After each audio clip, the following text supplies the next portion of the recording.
Alright? Okay. Here we go!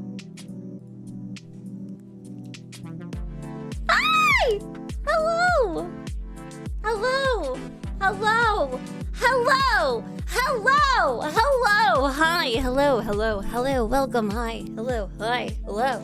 Hello! Hello! Hello! That is the chimeras. What the hell is this AIR? Shh! Quiet! Don't tell anybody. Look, I had a 3D model made, right? I had this awesome 3D model made. Look, now people won't think I'm cosplaying when I'm out and about at conventions. They're gonna be like, oh gosh, what is this realistic 3D model? Like, what is this? What is this technology, right? What is this? We can make her stronger, faster, better. No, you can't make me better. I'm pretty awesome.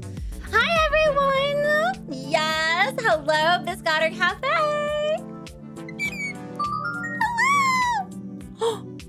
What's that? Thank you. Oh man. Oh man. I don't feel. Wait. Hold on. Wait. Ah. I had to get smacked. I had to get smacked. Pelted with something because I don't have, you know, I don't have the technology in 3D for that. I look so real. I know, right? I know. See, this is the new 3D blender set that you can get, you know. Blender's kind of amazing, you know, you get that realistic 3D look. Oh wait. Thank you for the head pats. Thank you. I need to like scoot myself over this way. Hi. Welcome everybody. How's the volume sounding? I'm gonna turn this down just a little bit because I don't trust it. Wait, do I need to move more this? I need to move this way. I'm moving the hand over. No. I'm moving the hand over because I'm really comfy where I am. If I fit, say sits. If I fit, say sits. If I fit, say sits. There. If I fit, say sits. All of a sudden, turn cat. But how is everyone today? How are we doing? I hope we're doing wonderful, amazing, fantastical. Let me know what's going on. Pro tip, if she fits, she says, yes. Yes. Yes. Yes.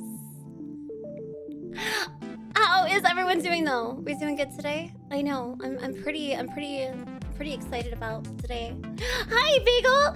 Do you like my very big cup? Actually, I have a much bigger cup. This is my Alice cup. It's from Disney. That's right, because even chimeras with human forms can go to Disney. And don't stare at my nails. They're naked today, all right? My nails are naked. I meant to do something with them. So. Is it puppy? Are we doing puppies? Is it puppy time? 𝐂𝐎𝐍𝐶. Hi. Hi, buddy. Have you? Oh, that's right. So many of you have never seen my dogs.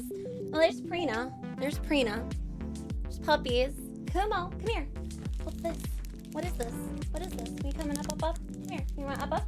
Yeah, up? Come here. Up. Come here. Up. Here he is. There's 𝐂𝐎𝐍𝐶. Ow, my hair. Ow, buddy. Ow. Oh, thank you. Unfortunately, you cannot have the strawberry bar. I know I teased you, but you know what you can have? You can have kisses.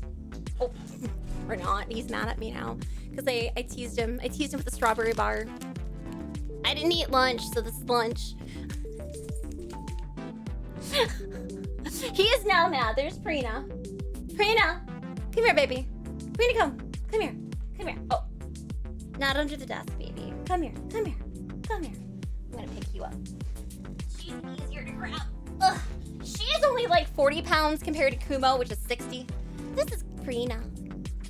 Thank you, baby. Thank you. Every stream needs puppies, right?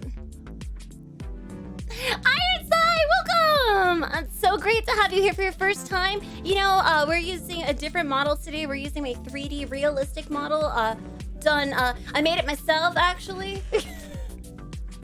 Made it myself, you know. It's quite realistic.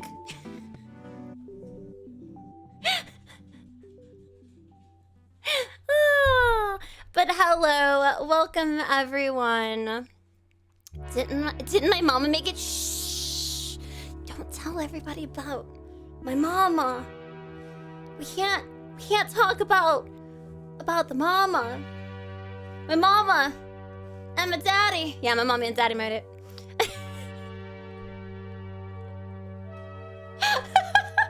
But yeah, so you have a couple of things going on, right? Yeah. Yeah, no, they totally are the ones that made it. Yeah. I'm not that talented to make this 3D model myself. Like, I just run it, you know? Yeah. Oh. I'm a little nervous if you can't tell. Just a little bit. I'm having fun though. Having a fun time. Yes, we have my 3D human form today. Pretty great, right? Pretty great. Can't tell it all? Yeah, good, perfect. Yo! There's some names I haven't seen in a hot minute. What's up, Braves? Gina's 10, it's so good to have you here. Hi, Dino Nuggies.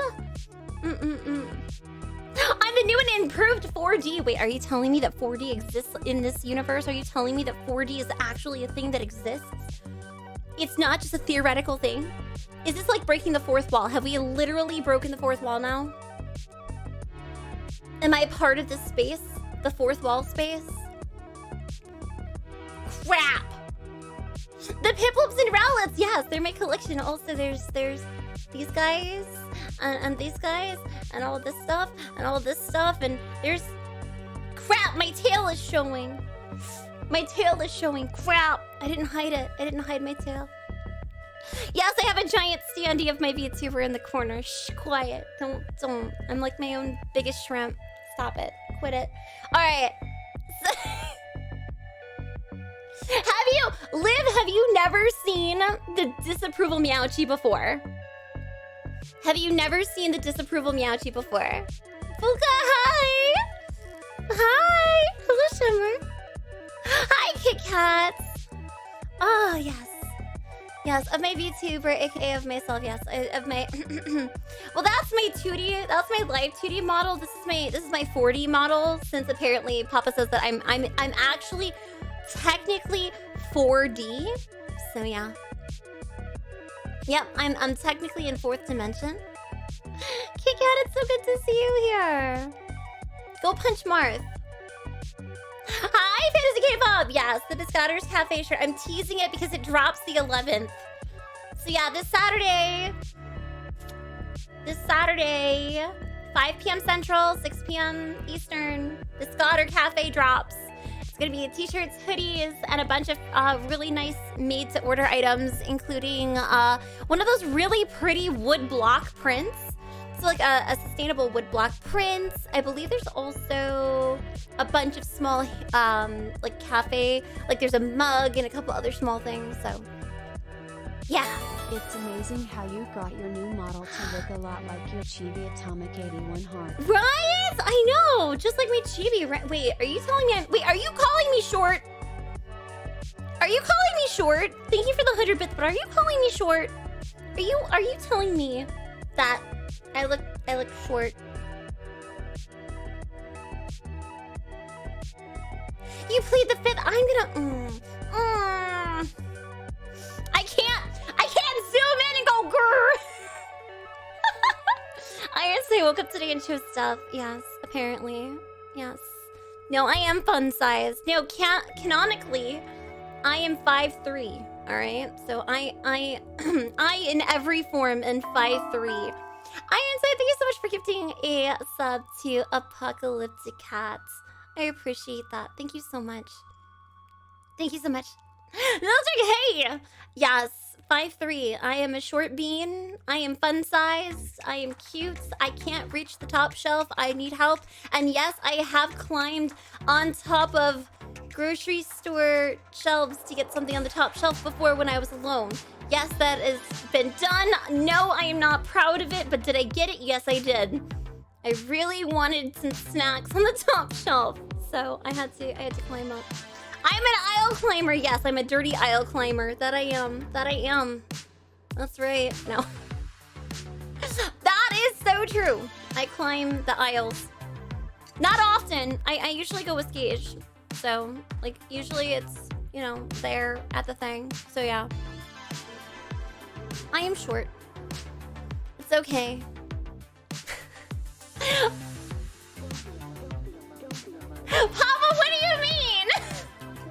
I'm gonna... Wait, does that mean you need to be on my shoulders? Do I need to put you on my shoulders?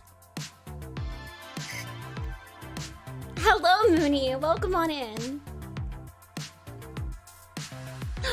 Oh, did I make a weird face?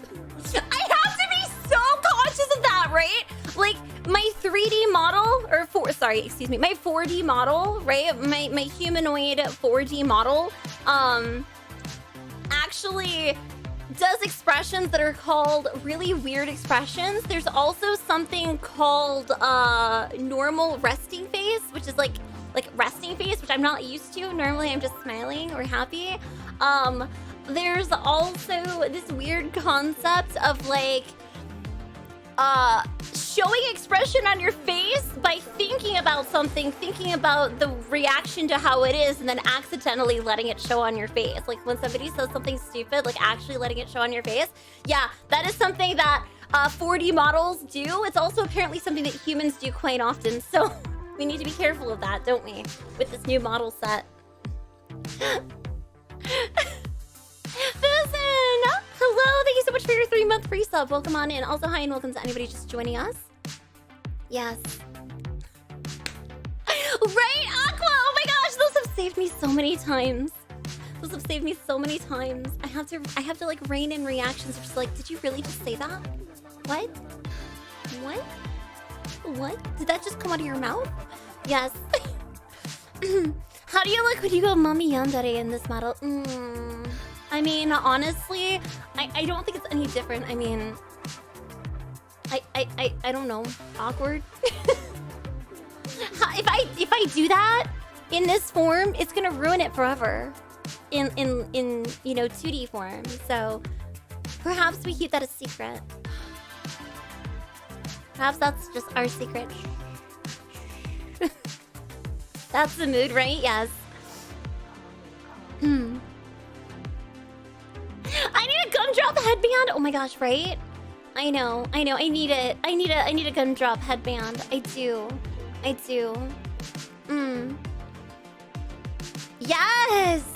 Yes. Be super expressive with your eyes. Can you smile with your eyes? Like, I don't know. Like, I'm smiling with my eyes. I don't know. Can you tell I'm happy? Gumdrops for doggos, right? Ugh. So cute.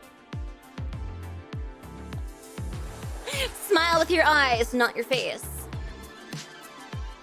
I make weird expressions, so. Also, my camera decides that it doesn't like to capture this model very well, so yeah. Alright, we've had a good sip. Okay, so. Hi and welcome, everyone. I think we've had a nice little, like come on in, chit chat, have a chit chat. Yeah, I said it twice. But I'm really excited because guess what today is? Today is sponsor day. That's right. Today is sponsor day. It's sponsor day. So I'm pretty excited because a couple things. Number 1, sponsor day. Number 2, said sponsor has something special for you guys. And I'm really excited about that. So, I want to say a huge thank you to Skillshare, today's sponsor. You know, here, sparkles go here. Our wonderful sponsor, Skillshare. And if you hit ! Skillshare in the chat, you will actually be able to see the link. And that link, you can click on that and it will give you a free 1-month trial of Skillshare. A free 1-month trial with that special link. That's my link. You gotta be nice to that link. All right, you have to be nice to that link.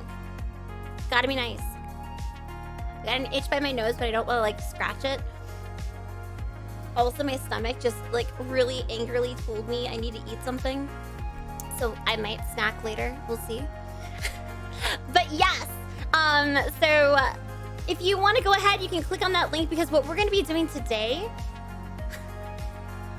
What? Kit Kat, I'm getting called out. I'm gonna get called out, aren't I? Hi, Mango. Ah, it's good to have you. You have pesto? Eat my nuggies. Actually, I'm out of nuggies. A sad, sad day is upon us. The day that I have no chicken nuggets available to me in the house. That's right.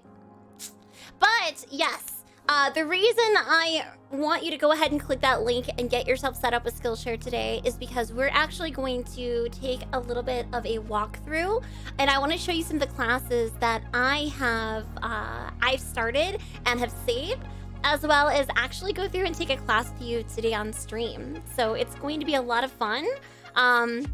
It's a 1-month free trial, and it's one of those things where it's no risk. So like you sign up, you do the thing.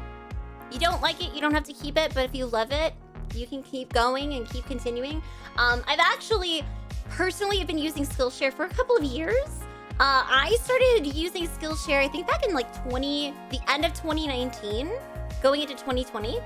And I started using Skillshare personally because I wanted to learn a couple of different things. I wanted to learn setting up email marketing. I wanted to do faster, easier editing for videos, for getting into Instagram, because Instagram Reels, and going in and starting to do YouTube videos. So I wanted to do a lot of learning that was a little bit more in depth versus just what I could find for on the internet.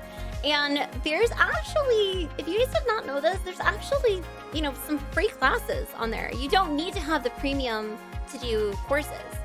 There are some that you can do without paying for it, which is pretty cool. So you can actually sort through them. Ugh. I've really enjoyed going through a lot of them. But yeah, if you want to try it, sign on up, get all set up, then you can actually walk through the classes with me, or maybe we can share our favorite ones together. But personally, I'm curious, what would you use your Skillshare for? Like, what would you be searching for on Skillshare to search? Like, what are you looking to try something new? Are you trying to look for like a productivity course? Because I've actually done a couple of those, which were really, really nice. I did one, I'll tell you the name of it real fast. I took this productivity course because I wanted to launch my coloring book, which as you know, my coloring book is launched now. But I took a productivity course that actually taught me how to put together a little bit of like a roadmap to getting it all set and done. So let me see. So yeah, there's that one. And then I took one for decision making. Okay, this is gonna sound really weird, but there's actually one for decision making. Yes, that's right. When you have ADHD like me, it can be hard sometimes to hit those decision-making skills, getting them to activate properly. So sometimes it's just really nice to, brush up on that. Ooh, metalwork. That would be really, really cool. Yes. Yes, metalwork. Yes. KitKat, I'll share that class. Yeah, let me find the actual link to it because I saved it a while ago. Should be in my watch history. I love that they save stuff in your watch history. I took an SEO class for my website. So if you're looking to learn SEO, that's really good. There's an entire course on creating engaging YouTube thumbnails. That's really good. There's audio courses to go through, so getting your audio set up properly. Here we go. There is one specifically for creating an ebook. That was really good. So the creating an ebook was really fun because it helped me start building up what I was going to do for a digital coloring book, which then turned into a physical coloring book. So yeah. Decision making would be cool. Yeah, that would be a good one. In fact, I'll make sure that as we go through, I'll share some of these with you because I'm actually going to start doing a dive in and we can take a look.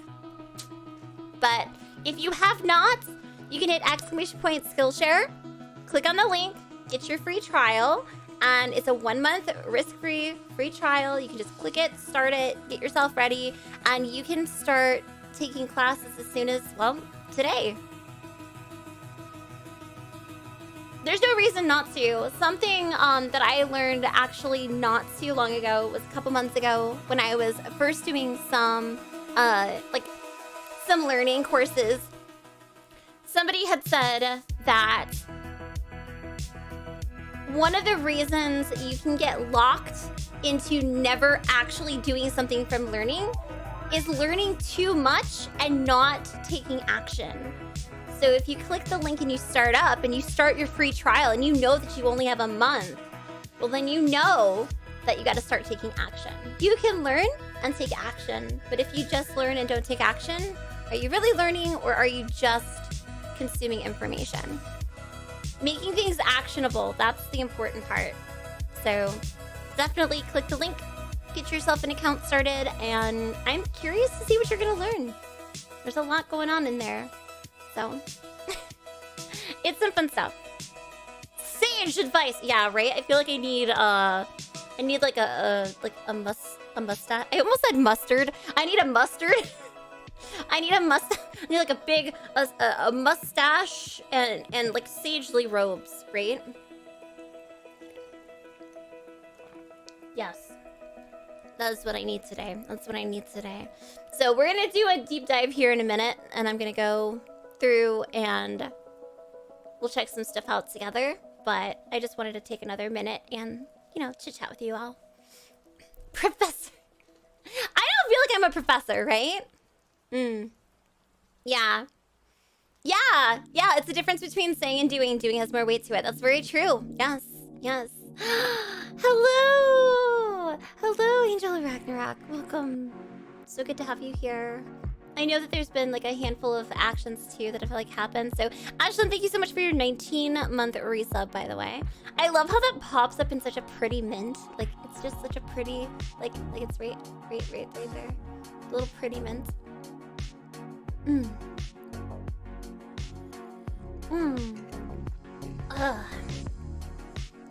What am I doing today? Today we have a sponsored stream, so I'm going to be going through Skillshare and I'm going to be showcasing some stuff there, and then we're going to actually take a course and learn something together. I think it'd be fun.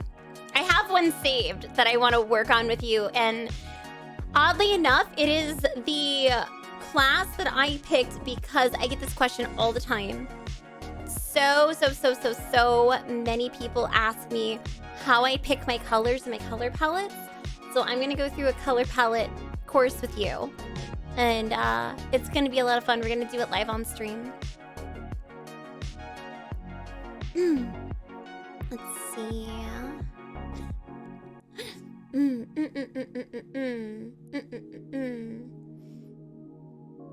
Ooh, programming tutorials. Man, that'll be fun.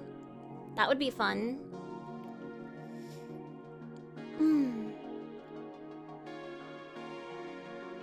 Oh, piano lessons. That could be really cool. That could be a really cool race. Like a follow along thing? I mean, yes. Yeah, Liv, go ahead. Fire it up. Clip Studio, Photoshop, whatever you use for your programs. If you want to get it on up, you know, get your tablets ready. You can get your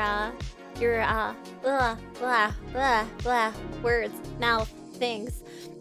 You can get all of that ready if you would like to follow along.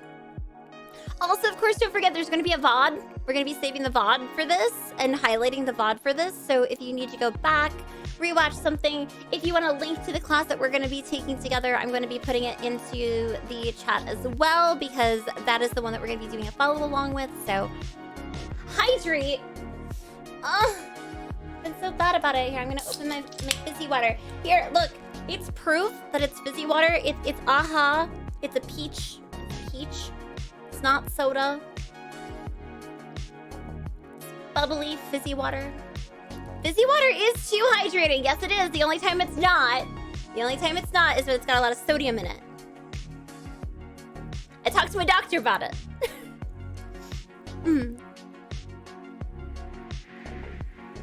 And since these ones don't have sodium, there's no sodium. It is hydrating.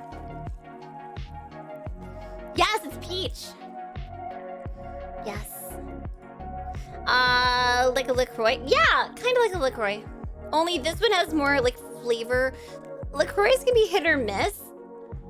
some of them are like really, really, really good, and then some of them are like, okay, sure. Hi, Chan. Drinking something peach flavored. Yes, I'm secretly devouring all of my peachlings right now in fizzy form. So sorry to all the peachlings in fizzy form that make the little bubbles.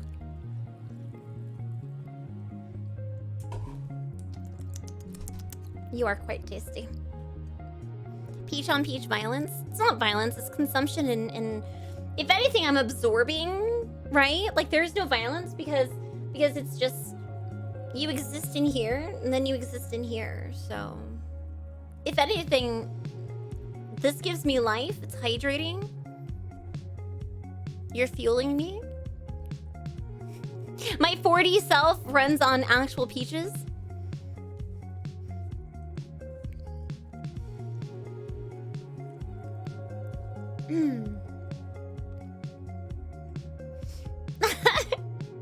Does your drink have sodium? No, there is no sodium. Zero sodium. No. Zero sodium. Thank you so much for those wonderful, fantastical bits, Ironside. I appreciate that. I love that it puts like the message, but then it also like highlights your bits. I like that it does it. I drink your blood. No, it's water. It's water. It's water. It's your essence, right? It's the essence. The 𝐂𝐓 peach is actually really, really good. It's really, really, really, really, really good. The 𝐂𝐓 lime is a lost cause. For reasons. For a lot of reasons. Hi, Marth. Okay, so I have a story. Okay, before we dive in. Hi, Marth. Before we dive in, I have to tell you the story of the 𝐂𝐓, okay? So Marth is putting together this D&D campaign, right? We're doing like a little D&D campaign. Marth, I'm so glad that you love my 4D model. We were actually just talking about how I break the fourth wall. I theoretically shouldn't exist in this form, but this form does exist, and therefore it is still me, and everybody should love it. I can sniff with this one. Oh, I can make a little nose. I can make nose wiggles. I can make nose wiggles with this model. It's great. Anyways, so I was talking. Yeah, I had an 𝐂𝐓 moment, right? I think that's the commercial. I'm not sponsored by 𝐂𝐓. I'm being sponsored by Skillshare today, which is amazing. So we had this. I can't go into too many details because we do have to keep this brand friendly today. Have to be extra brand friendly. So what ended up happening, the TLDR, is that Marth was getting ready to put together a one-shot. We were jokingly just like, well, what happens if we just use whatever we have in the house? And so I had a can of lime-flavored 𝐂𝐓 water. And Marth decided to utilize this can as an NPC in a start-off campaign. And we called him 𝐂𝐓 Lime. It's like his name was 𝐂𝐓 Lime. Terrible things happened at an inn/bar. Terrible things happened. Terrible things occurred. 𝐂𝐓 Lime was then transported and put into jail while my character and 𝐂𝐍𝐍𝐄𝐓's character ran away to safety after causing said terrible things. Which I actually am completely innocent from. See, I would never do something terrible to another person, especially an NPC of great value such as 𝐂𝐓 Lime. So rest in pieces, rest in pepperonis. We have no idea. Like, poor guy got canned. Yes, exactly. So things happened to this poor can of 𝐂𝐓 Lime, and so therefore 𝐂𝐓 Lime is no longer with us. So 𝐂𝐓 Peach is taking its place. 𝐂𝐓 Lime is a lost cause. This is the stuff that happens when I don't have proper D&D materials. We literally just use random stuff from my house That's how it works.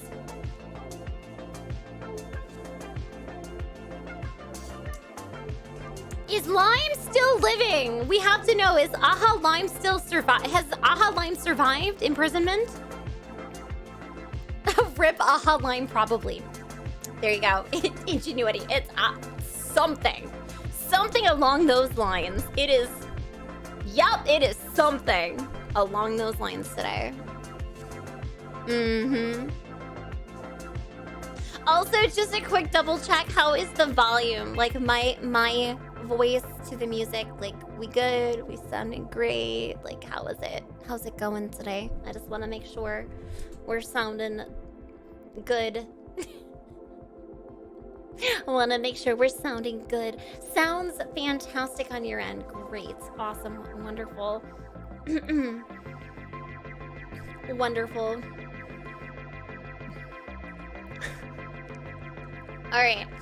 So let's go ahead and I am going to go through a couple of these courses with you that I personally have taken before we get started on the drawing portion of today's stream. That's right. I have plans. Look at me. Look at me. I'm doing things, right? Doing things and getting stuff done today, fam. Doing stuff and getting it done. That's how this goes. All right. Oh, now if my OBS would be nice to me, that would be great.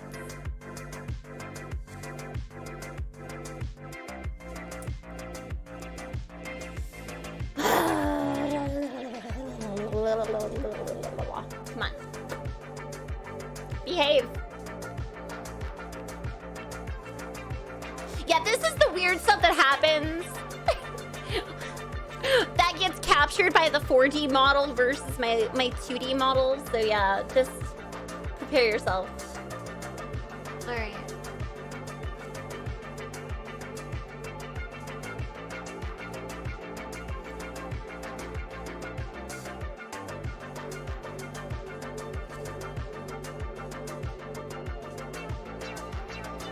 I just want to make sure I've got this in the spot it needs to. Okay, almost ready. Almost ready. I think we're...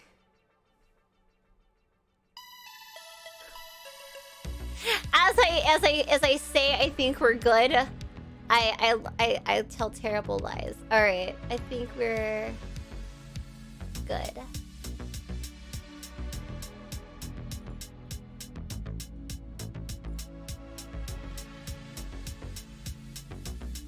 I don't think we're good. Okay, wait. No, I don't think we're good. Hold on, wait. I'm so sorry. Oh my gosh. Okay. Okay, now we're good. I'm sorry about that. I'm sorry about that. It was being finicky. It was being finicky. All right.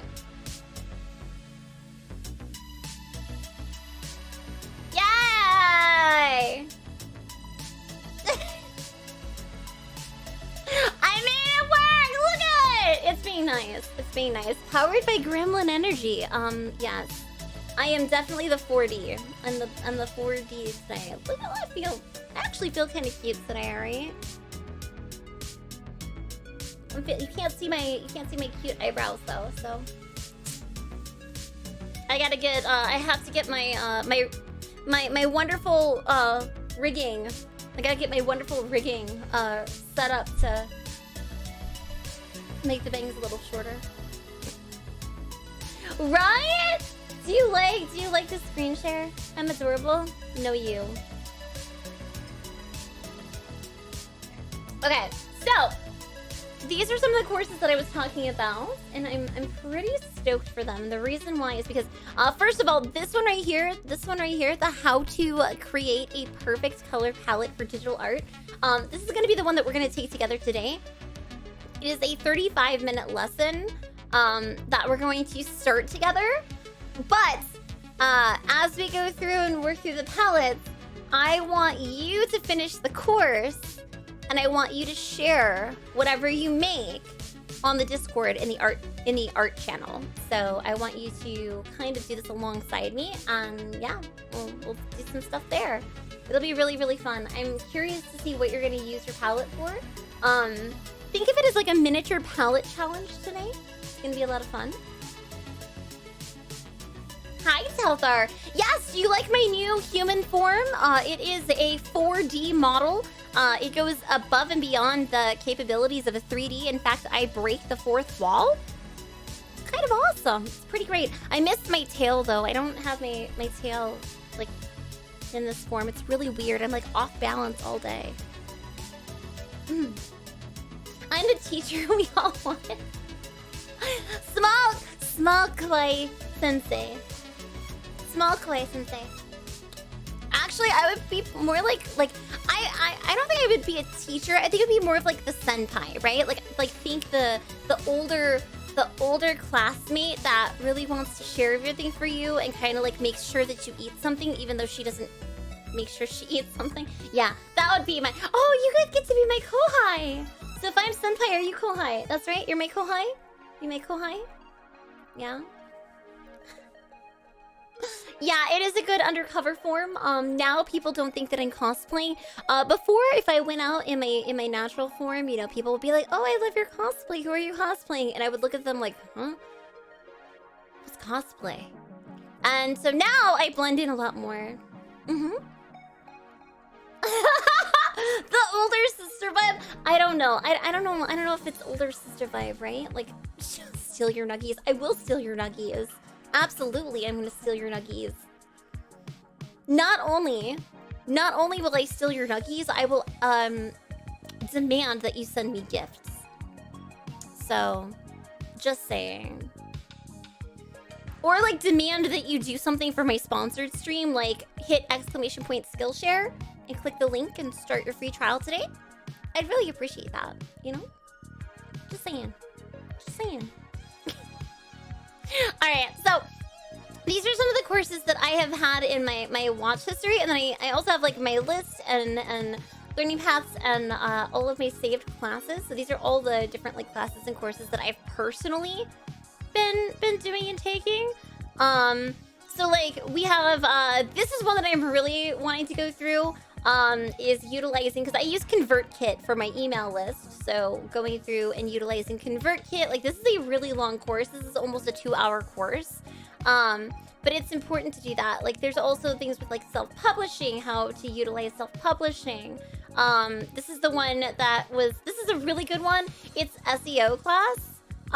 So it's utilizing like really beginner SEO. So if you have like your own website or a shop, or you're really wanting to do stuff like with a blog, SEO is really important. So this is a really, really good one too. I've enjoyed it. This one I thought was super cute. This one is like if you're starting off on YouTube for the first time, or if you're like a smaller YouTuber, ways to stay motivated, ways to kind of like put together a plan for yourself. So this one was really, really cute. It comes with like building an idea board, and I thought that was really precious, because for me personally, like having a goal and idea board and having something very visual is really good for me, because I'm such a visual person. Yes, there are so many good classes. Octoish, that link for !Skillshare, since it is a sponsored stream today, !Skillshare will take you to a free 1-month trial. You can click it, use it, take all the courses you want. There's a lot of fun stuff, but remember... Madam Berry! Thank you! Thank you so much. Well, come on in. Thank you so much. Thank you so much. Thank you so much. Thank you so much. How was your stream today? Let us know.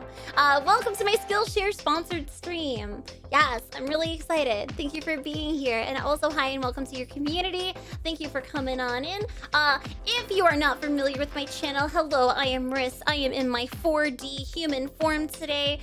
For those of you that have ever seen me as my VTuber, Chimeras, we're in human disguise today for a sponsored stream. But welcome on in. Great to have you here. But yeah, we are going through and talking about Skillshare, some of the courses that I've really enjoyed, a lot of my saved ones, my watch history, ones that I've done. So it's really fun. Aw, Anime, you're sweet. It's so lovely to have you here. Seriously. My true form. Oh, should we say this is like ascended form? Is this my ascended 4D form? Ascended goddess. No, I don't know.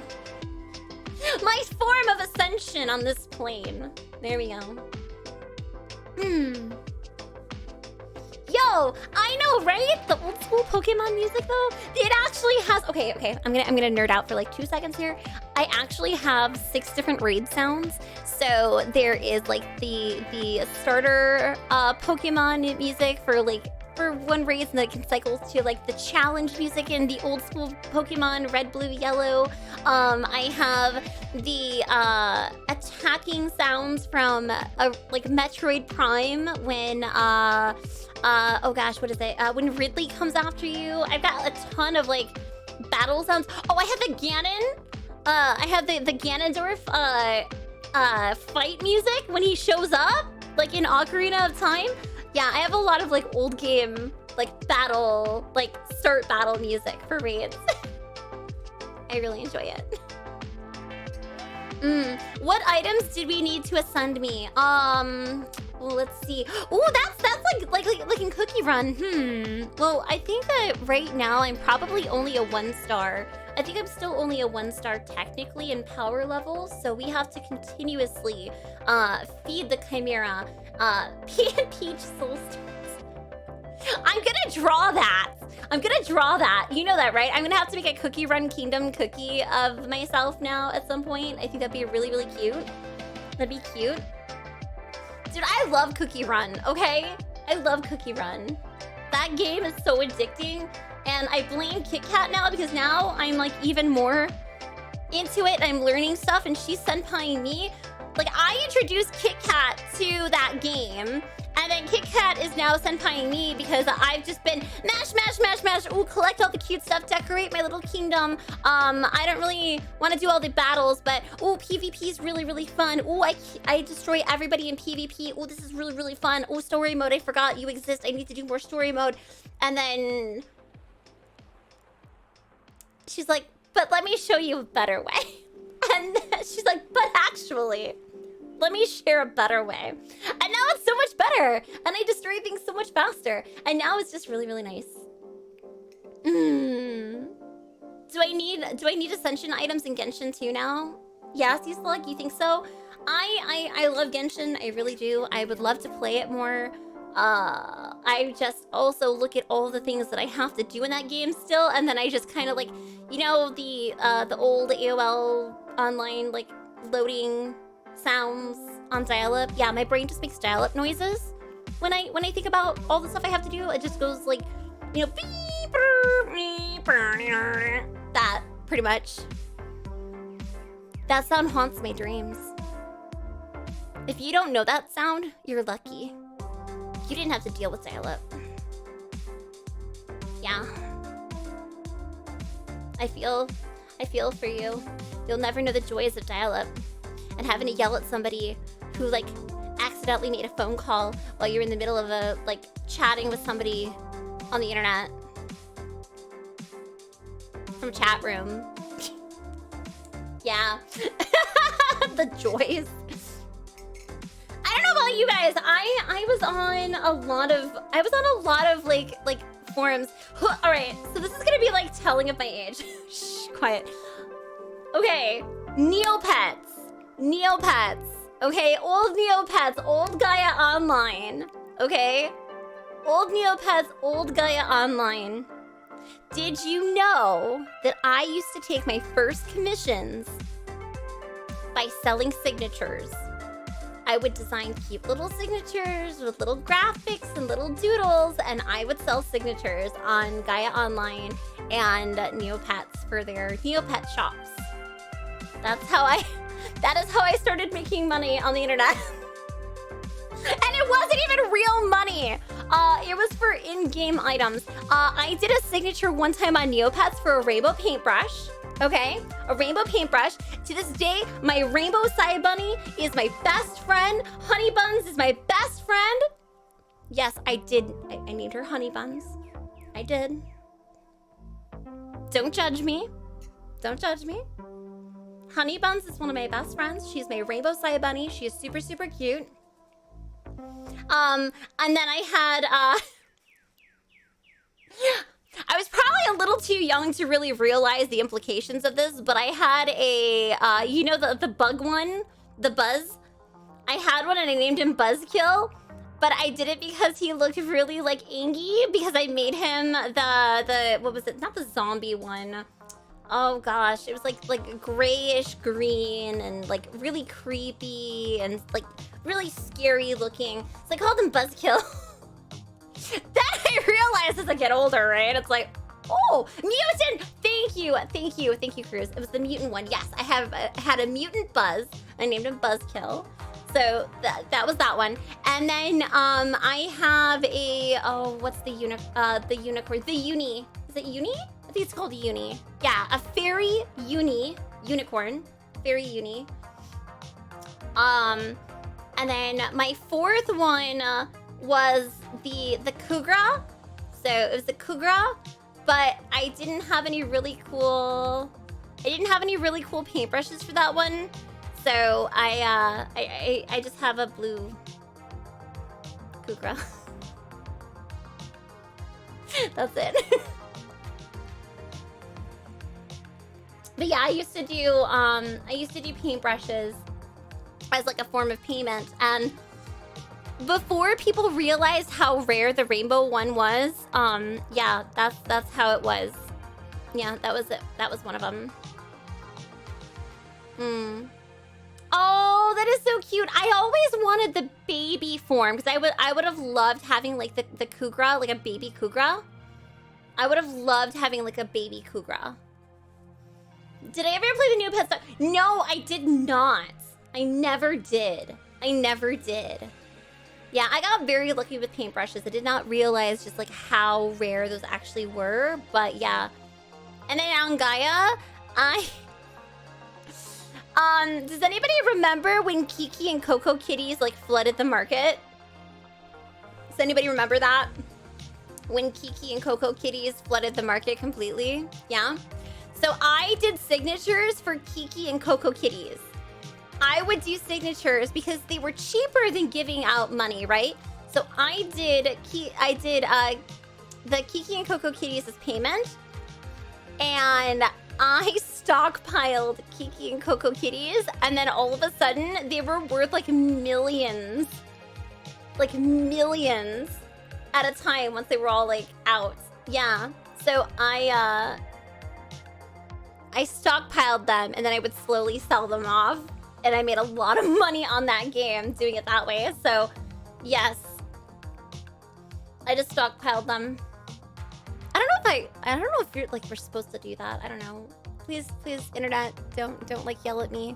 I was a child on the internet trying to have fun and make signatures for people. And I also did it for Final Fantasy 11. When I played Final Fantasy 11, I made like really cute little signatures for the forums that we were posting on. So that was really, really fun for like my link shell. So yeah, there's that. Anyways, long tangent. Long tangent. But yes. that all leads into Skillshare. Because I learned a bunch of skills, and then I wanted to hone my skills and get better at them. So if you want to get better at making signatures for Gaia, you know, I'm sure there's a great way to go through some graphic design courses and have fun with it. All right, so yeah, I know, right?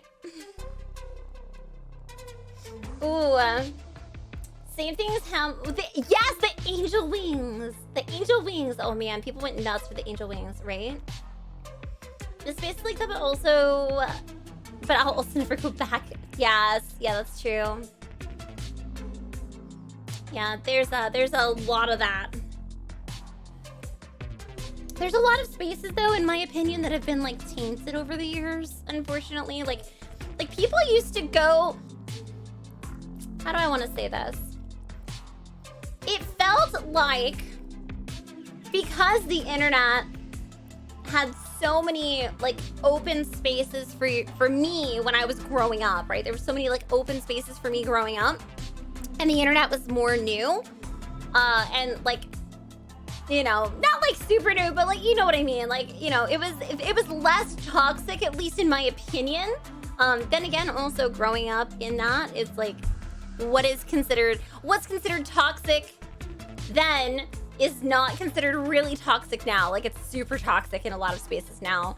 Yeah, so like, it used to be a lot less toxic, and I don't know.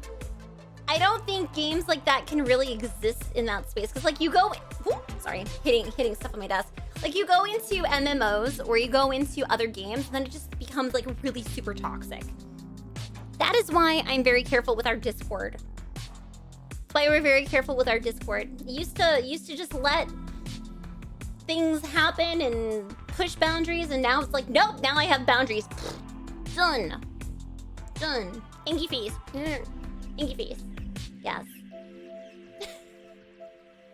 So yeah, that's basically our TLDR there. When I said okay,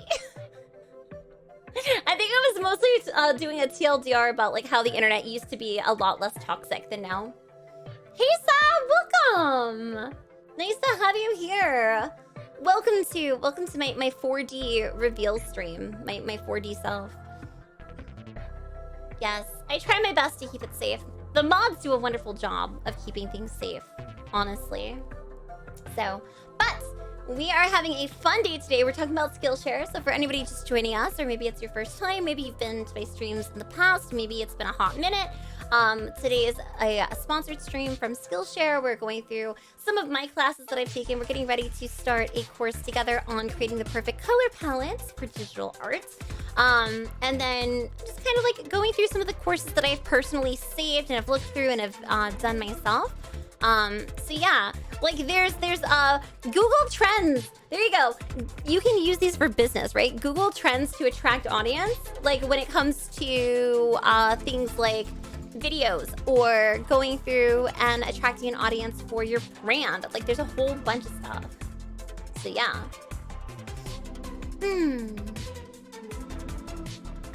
Let's see. It would be cool to have a Skillshare course on how to have a non-toxic internet experience. How to curate your online experience. Lily, are you telling me that I need to create a course? Are you telling me I need to create a course? I've actually really been considering creating a course. I've actually considered creating a lot of different courses. I wasn't sure what people would want from me. One of the courses that I've actually wanted to go through is like kind of the manufacturer side of things, because you know, for as many of you know, right? As many of you know, you know, Tasty Peach is my brand, right? Like Tasty Peach is my brand. I create, you know, really cute plush toys, which if you didn't know, these are my Claire's exclusives. They're in the US now. They were in the UK for a while, but they're in the US now on Claire's website. They are exclusives to Claire's. I'm really proud of these. But I'm really excited because overall, I think that there's not a lot of like entry-level courses or even videos on like really what the manufacturing side looks like. A lot of people really surface level it, and they only talk about like how to set up a product or like how to brainstorm a product for making. They don't go into things like OEM, right? Like they don't talk about what those specific manufacturers do. They don't go into the breakdown of like what all of this terminology means if you're manufacturing goods, especially if you are not necessarily doing licensed goods. Like this is a licensed good, so like I design it, give it to my master plush licensee. The master plush licensee creates it, and then they, you know, whoever picks up the piece, if it's a custom, it goes to that brand and it's out of my hands kind of thing.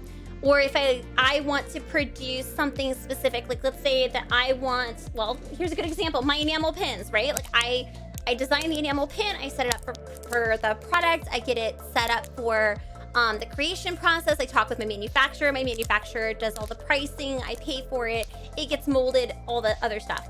But some manufacturers don't make the backing cards, so they have to go to a different manufacturer to get the pieces, have it in, then assemble it. And some do. Some have to outsource for screen print. Some have to outsource for other things. So knowing the terminology on what your factories actually can do is a big game changer because you can go from finding a factory that literally does everything in-house and reduces your cost to finding a factory that does a great job, but maybe they don't you don't understand that they don't do the packaging, they don't do the bagging, they don't do a specialty print on top. They have to outsource it. Then it takes longer, it costs more, and then you have to charge more for it. So it's really important to kind of like know that kind of stuff. So for me personally, I've always wanted to kind of like put together some courses on that because I've spent a lot of time manufacturing. Like I've been running my brand for since 2010. I've been running my brand, but I've been creating since before then. So, oh my gosh, 2025 is gonna be my 15-year anniversary. Holy crap. Big sip of water on that realization right there. But I think that it would be important to kind of have, you know, manufacturing 101, design 101, like going through and taking a simple design from concept to sketch to finalization to breakdown into like manufacturing. I think that would be really, really cool, and I would love to do something like that. I just need to sit down and do it. I wouldn't know where to start. So, yes, exactly. It's like, I would love to do those courses because, you know, like Cruz just said, I have done the trial and error process. I have done the spend money and make the mistake part. For instance, I'll never forget it. The first time I made notebooks, I learned the difference between asking for door-to-door shipping and not asking about the shipping method ahead of time. See, if you don't ask for door-to-door shipping, or if your manufacturer doesn't do door-to-door shipping and they have to do it over water on a boat, you have to know whether or not you need a port license to receive, or if they already have a port license to receive. If they don't have a port license, guess who has to get the port license? So it's not gonna be easy. It's gonna be really hard. Guess how expensive a port license is for one product? Very expensive. Guess what happens when you get a port license? You don't necessarily get a truck. Guess who has to get a truck then? Guess who has to get a truck to load it, to then drive it from the port to the warehouse? Guess who spent thousands of dollars more than they needed to for notebooks? That was my first manufacturing experience. Yes. I spent thousands of dollars extra for notebooks that didn't need to happen because I didn't ask if they had door-to-door shipping. Yep. Had I known that they didn't do door-to-door shipping and that I was required to have a port license for receiving, I would have chosen a different factory. So don't do what I did. Don't do what I did. Don't do what I did. Ugh. Whoops. I hit the wrong button. There we go. Yes. Don't do what I did. Ugh. There we go. Ugh. But yes. It's a super confusing mess. Yes, exactly it is. All right, anyways. So, we've gone through some of these here. We've had some wonderful tales of woe that I need to probably turn into a video at some point, which would be great. Or a series. So I thought maybe we could search for a couple of things that people want to learn. So, go ahead, chat. Put in what is something you want to look up? What is a course you're curious about that we can look up together? Because we're gonna learn this one today here in a few minutes. But I would really like to go through and see some stuff. Ooh, concept art. Okay. Concept art. Let's take a look. All right. So, let's go with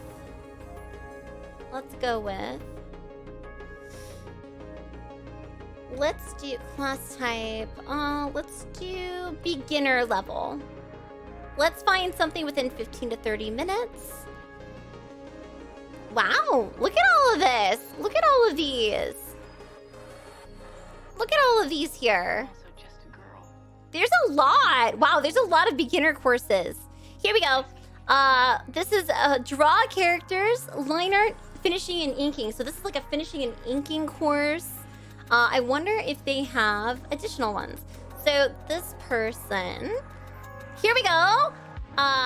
They have actually quite a bit. They have perspective character drawing for intro to character drawing, which is like right here. They have an intro to character drawing, and then it looks like they have a like going into the inky and everything too. They have a lot of courses. Oh my gosh, this is really cool. Look at all these character design ones. All right, so here we go. So I'm going to share this with you guys. If you have Skillshare already, you should be able to like pop in, start taking those courses right away. But if you haven't, you can use !Skillshare.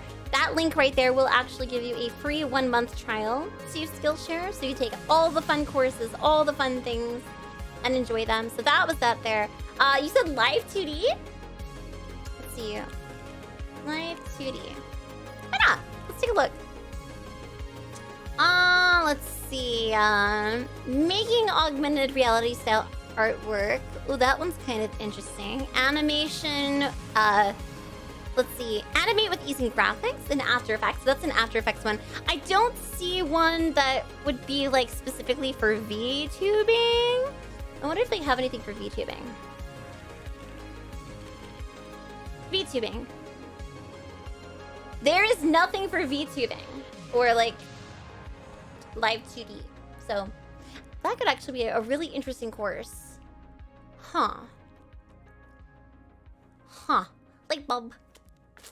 Interesting. All right, let's see. What are some other ones we're thinking? Blender. Ooh, Blender for beginners. Blender for beginners. All right, Blender. So let's do beginner level, 15 to 30 minutes. It says, let's learn Blender, getting started for beginners. So this is one right here. 10 things I wish I knew sooner. So there's a lot of different things on here for Blender as well. This is actually one that's gonna probably teach you... Oh, this is like a practice course. It's gonna teach you how to make that cup as like your thing there. It's a Blender's Essentials course. So this is interesting right here. So this one right here is the beginner course. So... Hi, I'm Ooh. Erin Salazar, Let me... and today I'm bringing you an interesting I'm class curious about about this. Blender. I want to share with you some of the first steps I This did is to learn cute. how to use the Blender interface and some tips I learned about this amazing program. If you curious. have knowledge of other 3D programs and you want to I start like her accent. developing new skills with Blender, or if you don't have knowledge about 3D programs yet, this course is special for you. We will start with the navigation and we'll simply explain to you how to use the interface. Then we will work with the camera and objects in a very easy way. This is so You will cool. understand the use of materials and finally how to set up the render. You will learn Blender in only few steps that will help you to develop new skills and get unexpected results.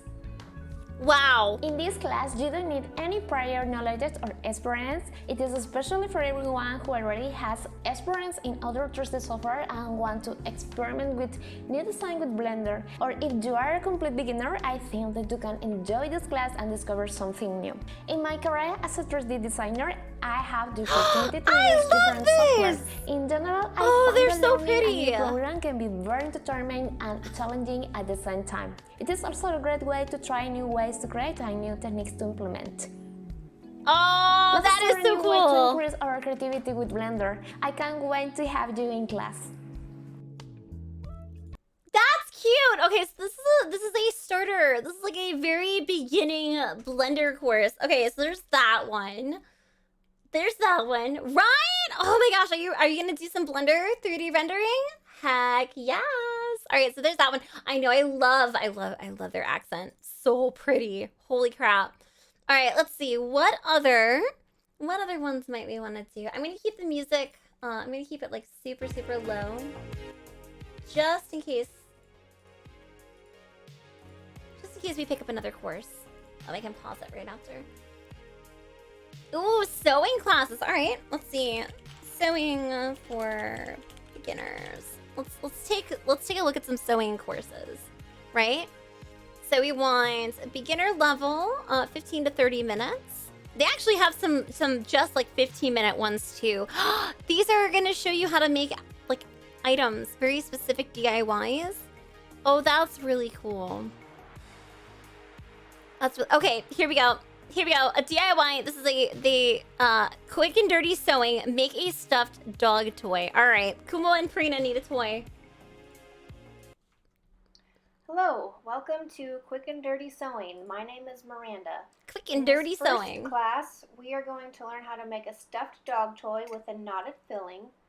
You will learn how to sew a straight stitch, clip a corner, and use stuffing. This is a great project, a quick project, very cheap. I hope you enjoy it. It's some good foundational skills, plus you'll have tons of fun playing with your dog. My dog loves them. So gather up your supplies. You'll find a supply list in the class description, and we will talk more in depth about the supplies in the next video. Gather up your things and let's get started. That's cute. Oh, they have a supply. They actually have one that is specifically supply, so it like has a supply list. It looks like they also have for measurements. Oh, they have it based on your dog's size. Small dog, medium, large dog. I would need it for large. For a large dog, for sure. That is so cute. I love this. So that's just like a basic quick and dirty sewing like one that they have that I thought was really cute. They have it for like a pillow. Ooh, origami pillow. Okay, that's a cute pillow. Sorry, I'm going down a rabbit hole. I apologize in advance, but I like this. Hello, my name is Sanai, and today I'm going to show you how to make an origami That's pillow. so pretty! It's one of the projects from my book, Sewing Happiness.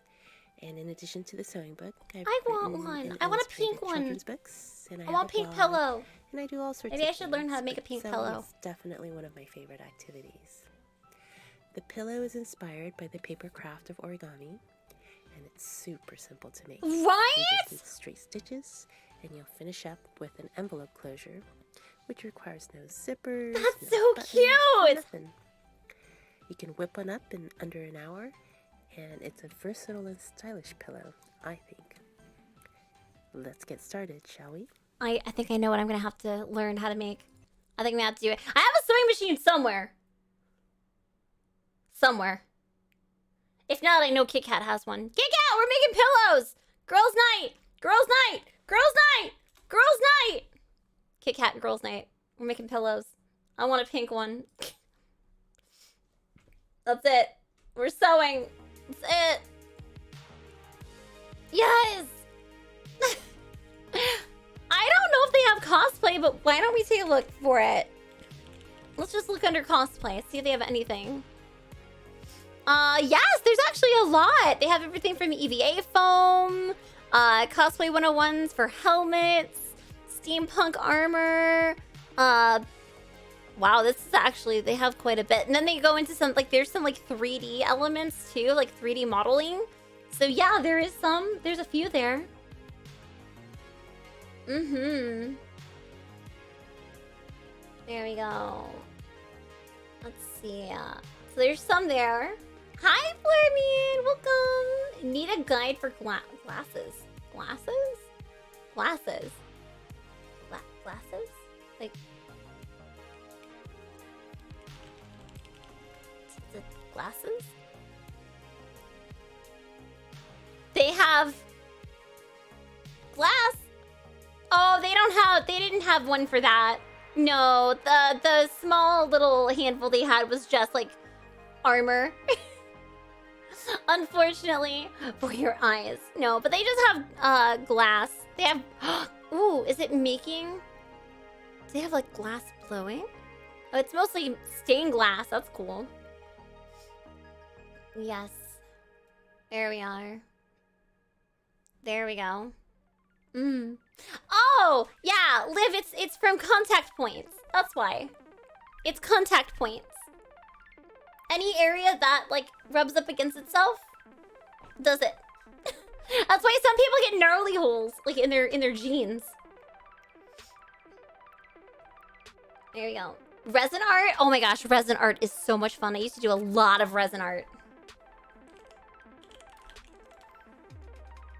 I don't know if there's a course on Lolita fashion.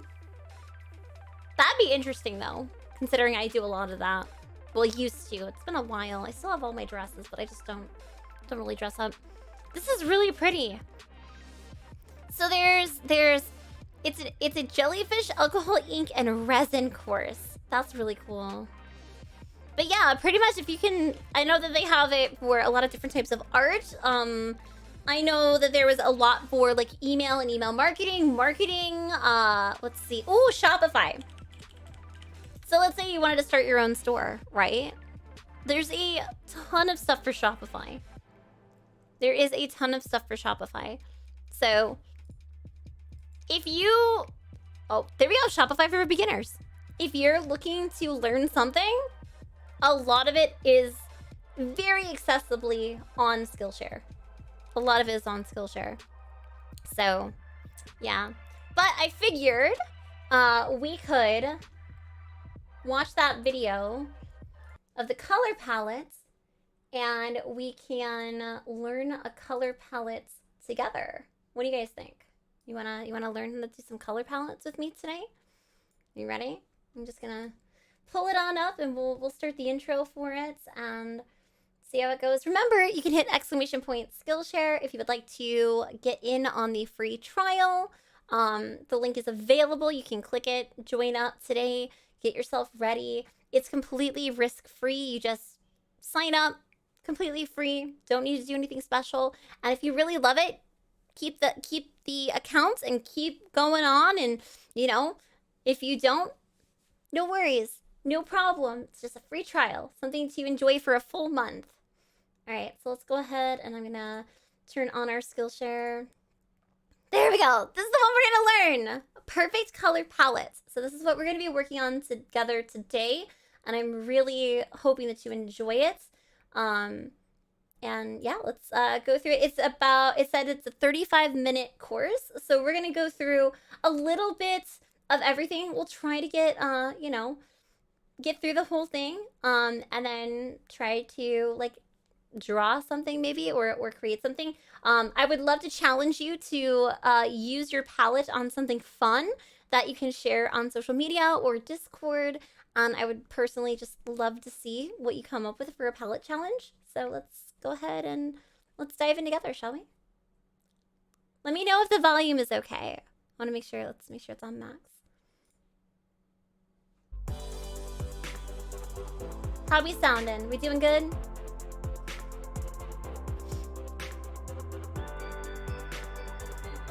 Awesome. Let's go. Picking colors can be difficult.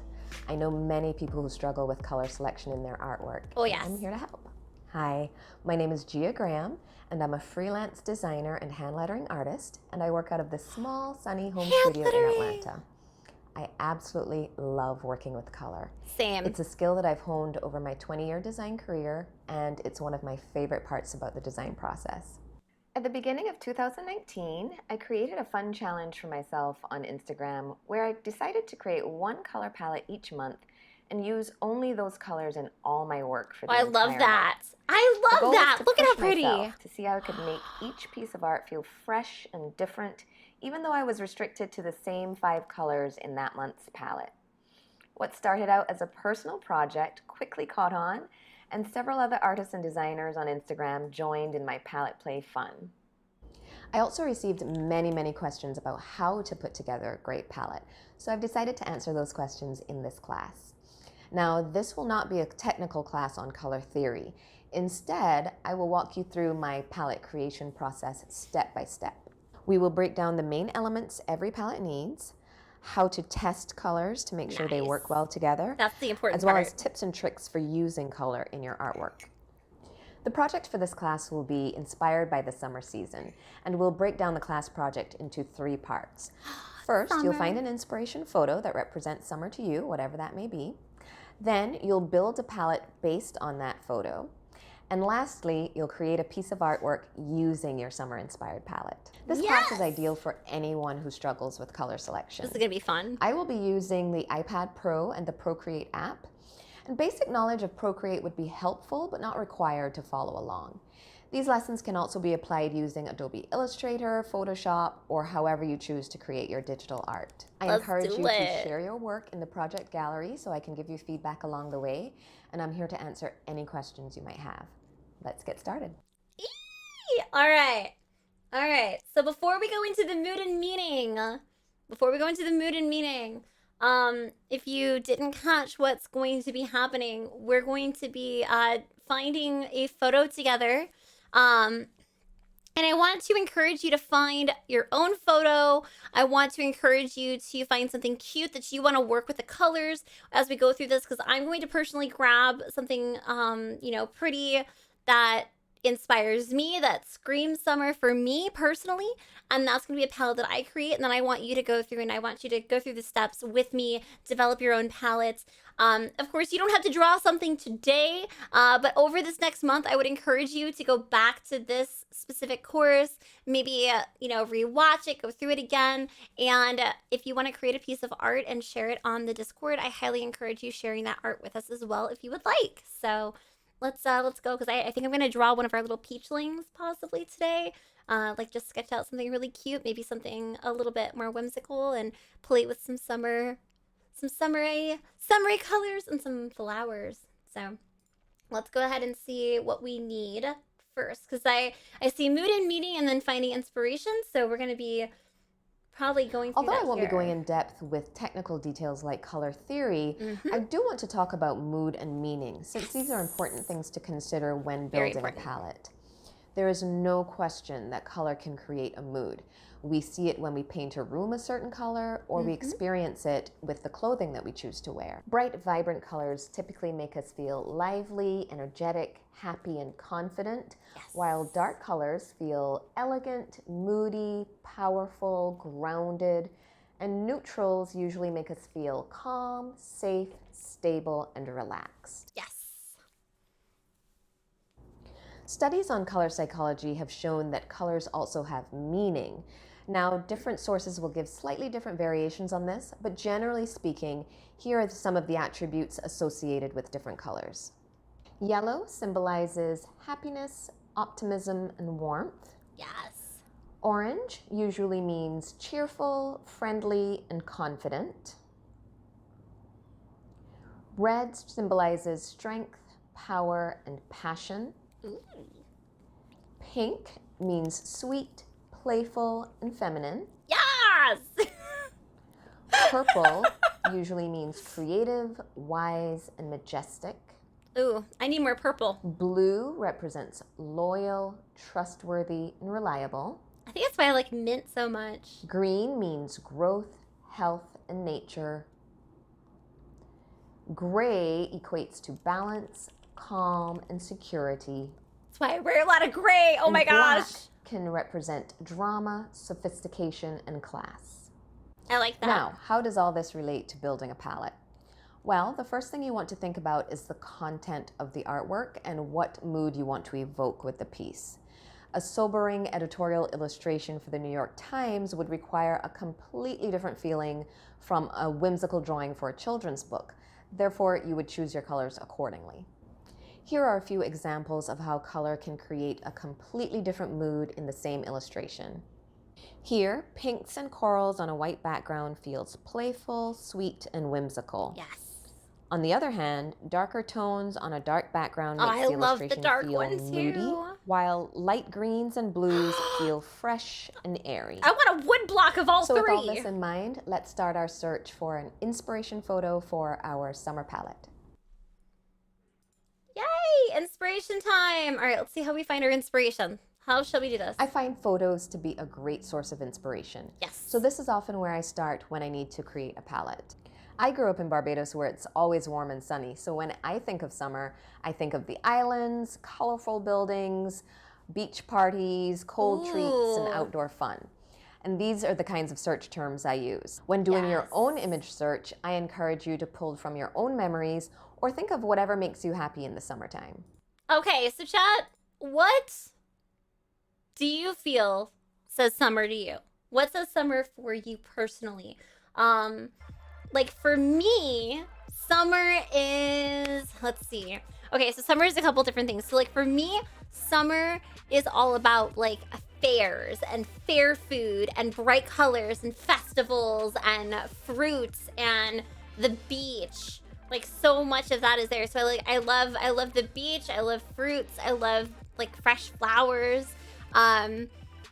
You know, I know that KawaiiCon is typically like more like late spring, early summer, but like I think of really bright, happy, warm colors, like lots of yellow, lots of pink, little bits of like orange, touches of red, lots of green, tons of blue, like all of those really make me think of summer.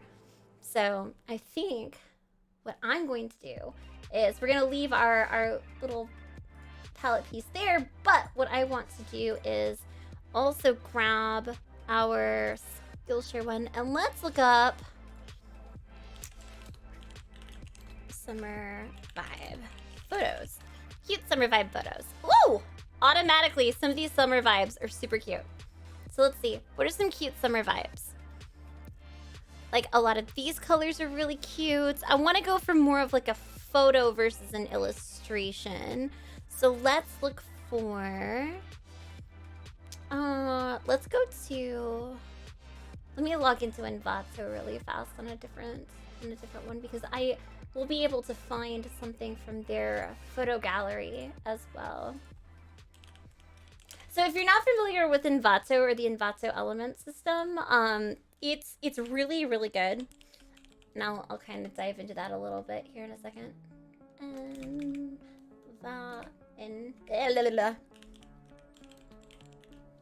Envato elements. It's like a resource space, so like kind of like how you can go on and find royalty-free stuff. Like you go on, you pay for a subscription. They have tons and tons of royalty-free stuff that you can use either commercially or just like for funsies on stuff. Like they have really good stuff that you can get in there and pay for. So okay, so like this is my Envato elements here.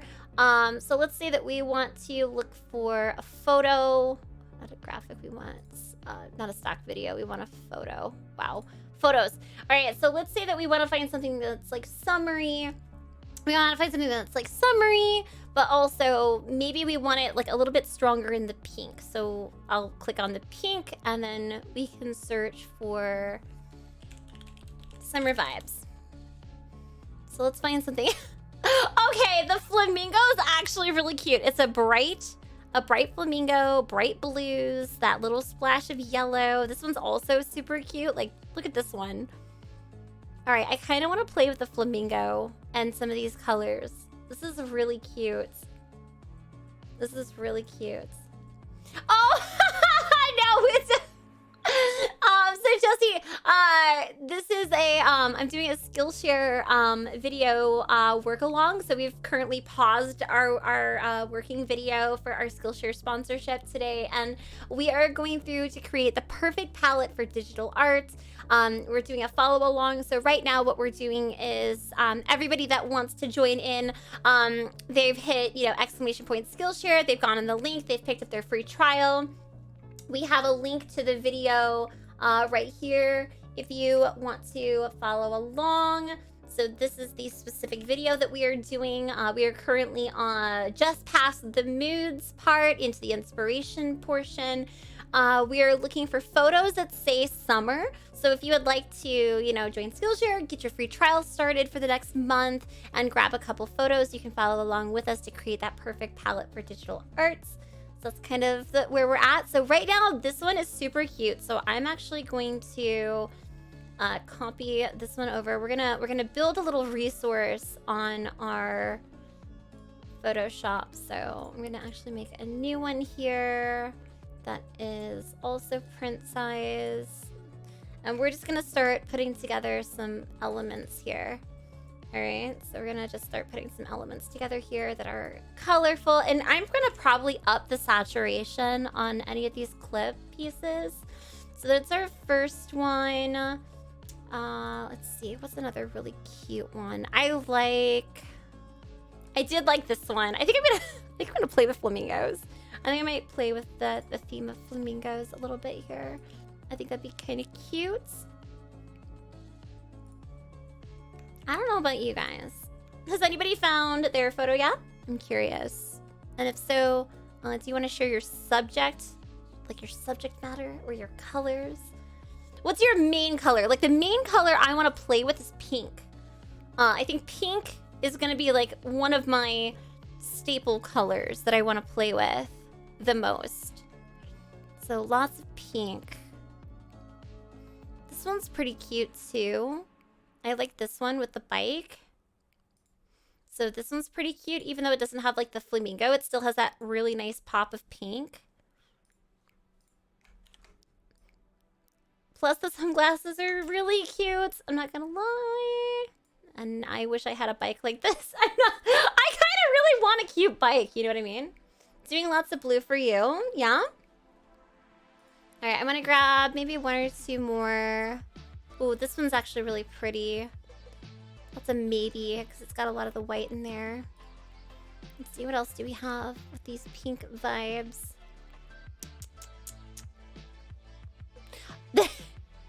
This one's funny. This one's funny. It's got the flamingo. It's got the flamingo. And this one has the flamingo too, with like little weird faces. This one is like literally all pink.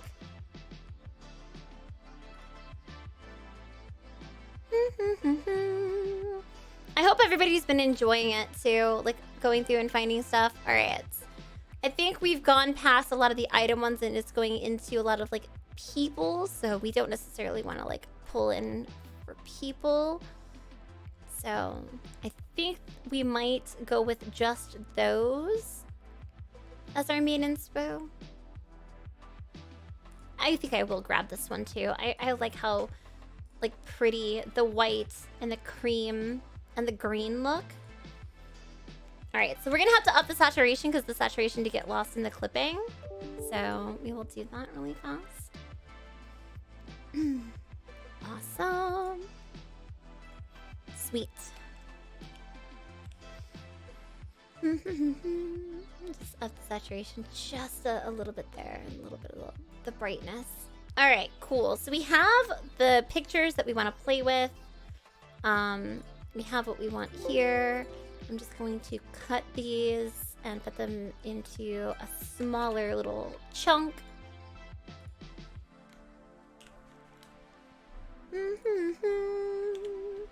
Alright, so these are going to be what we play with. This is our inspiration board right here. So we got our inspo. And then we have our blank section here. Hi Nate, you thought I was streaming with someone too? No, this is just a video. Just a video. It's on pause. It's on pause. All right, we're gonna get ready and do our next part here. Let's go ahead and I'm going to mute my music again.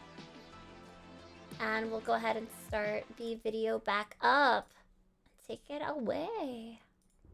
I created a Pinterest board with my favorite images. Yes. And I have about 30 or 40 images here. Pinterest boards are fun. I've saved photos that feel bright, happy, energetic, because that's the mood I want to evoke with my palette. After taking stock to see what I like the most, I've decided that I want to use this image. So I'll take a screenshot of this and save it to my camera roll so that I can open it in Procreate. To open your photo in Procreate, this is for all you Procreate friends out there. To start a new canvas. I'm just going to use the full screen canvas for this. Click on the tool icon, add, insert photo, and it'll take you to your camera roll where you can look through and select the photo that you want. And there it is. Sweet. I'm just going to drag this to the left a little to give me a little more room to work. Now I can use my eyedropper tool to select different areas in the image so I can start building a library of colors to pull from. Yes. So when I'm doing this, I like to use the monoline brush. I actually created an extra large version, which is super handy because with one tap it creates this perfect circle that you can fill with color. And there are a couple different ways that you can pull color from your images. First big way to brush. do it is you can click on this little square, and that brings up the eyedropper tool. And when you move the tool around your image, as you That's a can really see, cool the color function. changes depending on where you hover. And once you find a color that you like, deselect, and the color changes in your swatch. How many people use Procreate? The other I'm way really to do curious. it is you can just tap and hold, and it brings up that same tool. And the same applies. You move around depending on where you hover. The color changes. That's magic. Deselect. That's and again, magic. It changes in your swatch. That is magic. Now I'll start picking colors. That's magic. And I'll probably just speed this part up a little bit. All right, so I'm assuming that from here, I'm just gonna kind of like watch how this is being done. So they're going through, picking a bunch of colors that all seem to make sense, and then I'm assuming from there, they're going to pick a good chunk of extra colors. So what I'm gonna do is I'm actually gonna pause this part here because we need to do our color selection. So if you've already gone ahead and grabbed your inspiration photos, I want to mainly utilize probably this one right here because so many of the colors kind of like just scream the pink that I really, really, really, really want. I'd also dabble into a second picture. I know that they're using one image for inspiration, but I may go into two just because I want a little bit of color from both sides. So let me go ahead and do that. So if you're using Photoshop, Photoshop is what I use to grab color. There's, you know, these wonderful little squares here. So you can use these, you can grab it, and then it opens up this. It gives you like these that you can toggle around and play with, or it gives you the eyedropper tool automatically to like grab a color in various spots. So I literally can tap anywhere just like, you know, they were doing in Procreate. So I'm just going to do that. I'm just gonna grab some colors. Tablet pen. Actually, a mouse is probably a little bit easier because it's like, yes, you can use it, you can grab it, you can tap it, but if I move it or shift it a little strangely, that could happen. So, and I want to actually copy this. I want this on the same canvas. It'll be easier to grab color on the same canvas. Let's do it. All right, trying to learn Procreate, but you're struggling. I personally have never used Procreate, so I don't know about the functionalities. I've never used Procreate. I've tried Clip Studio, and I do like Clip Studio, but that was only on my iPad, which I was playing with. I have an iPad Pro, and I like my iPad Pro. However, I don't really like draw with it very much. Thank you for the follow.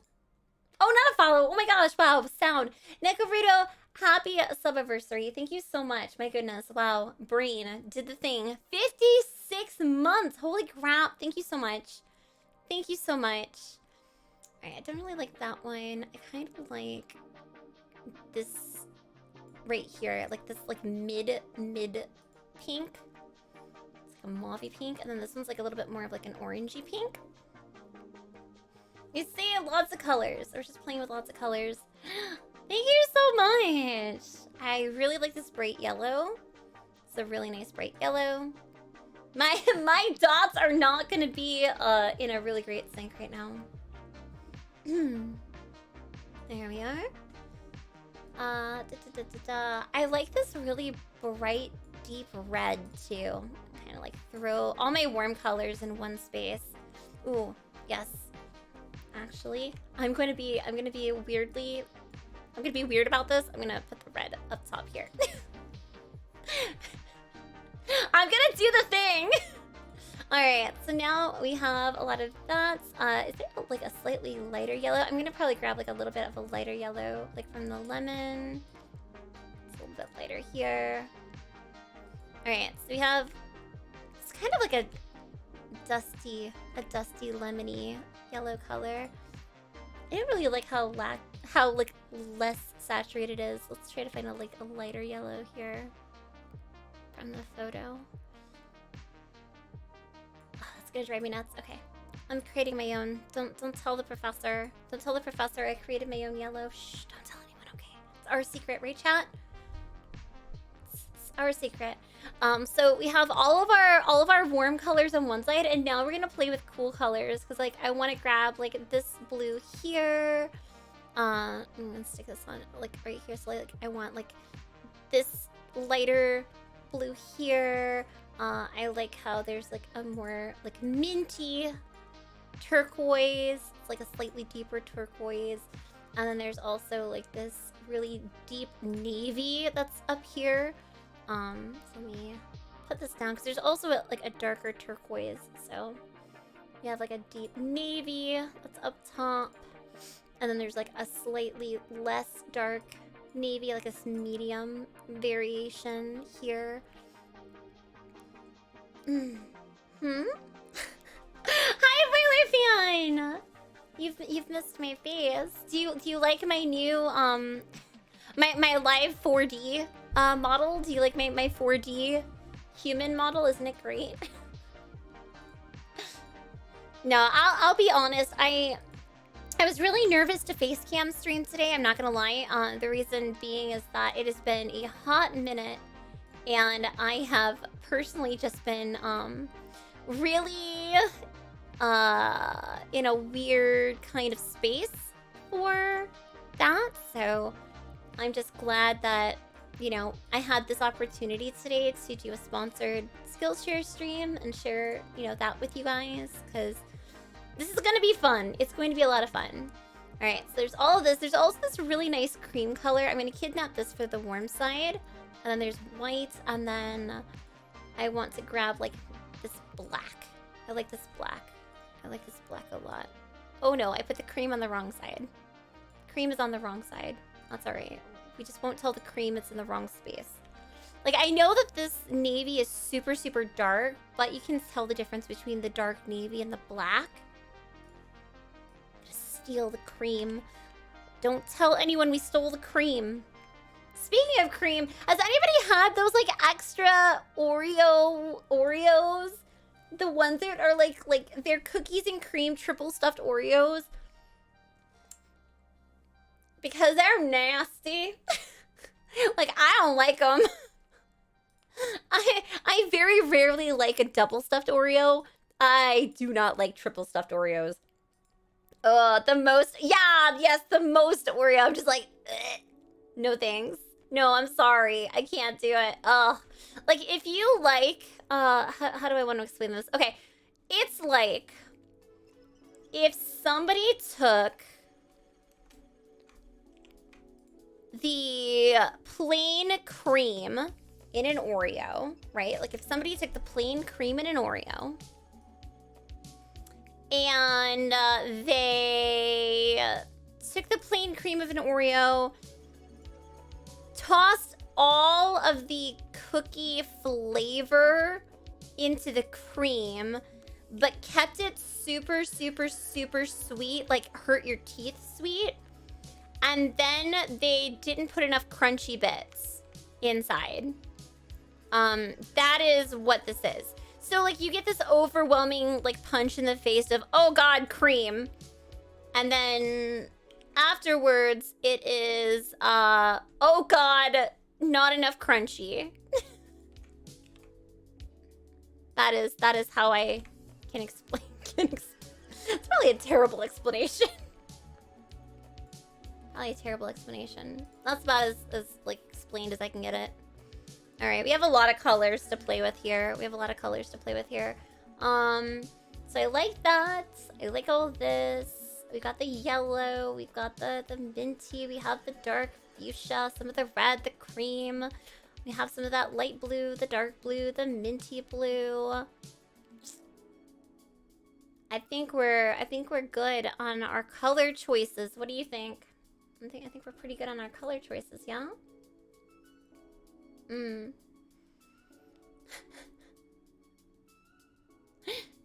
Let's see. Yeah. Got Oreos, extra thick and has Oreos mixed into the cream. Yeah, exactly. It's triple cream Oreos. And they have Oreo bits mixed into the cream. Yeah, I don't like them. That's just me. I'm weird, okay? Well, I shouldn't say I'm weird. I'm just not a cream kind of gal, right? Like, I like the crunchy to cream ratio. Like, I like regular Oreos. Double stuffed, too much cream. Triple stuffed, way too much cream. Original Oreos, good. Oreos are delicious when they're not pissing me off too. So, you know. Dude, I love s'mores. I love s'mores. All right, so we have our color palette before I go into all the things, right? Oreo thins? Yo, that's not enough. That's not enough cream for me. That's too little cream.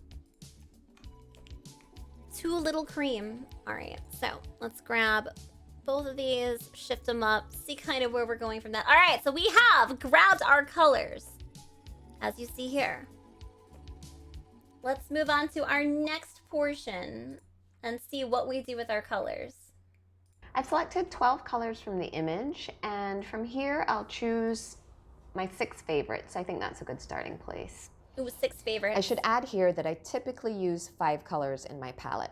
Sometimes I'll add 1 or 2 more if the artwork needs it, but 5 tends to be my sweet spot. I think 3 or 4 colors can be too limiting, while a palette with more than 7 colors can get really busy. Yeah, it can. Oh, also, I consider white to be a bonus. Yes! I always incorporate white into my artwork, but I don't include it in my 5 colors.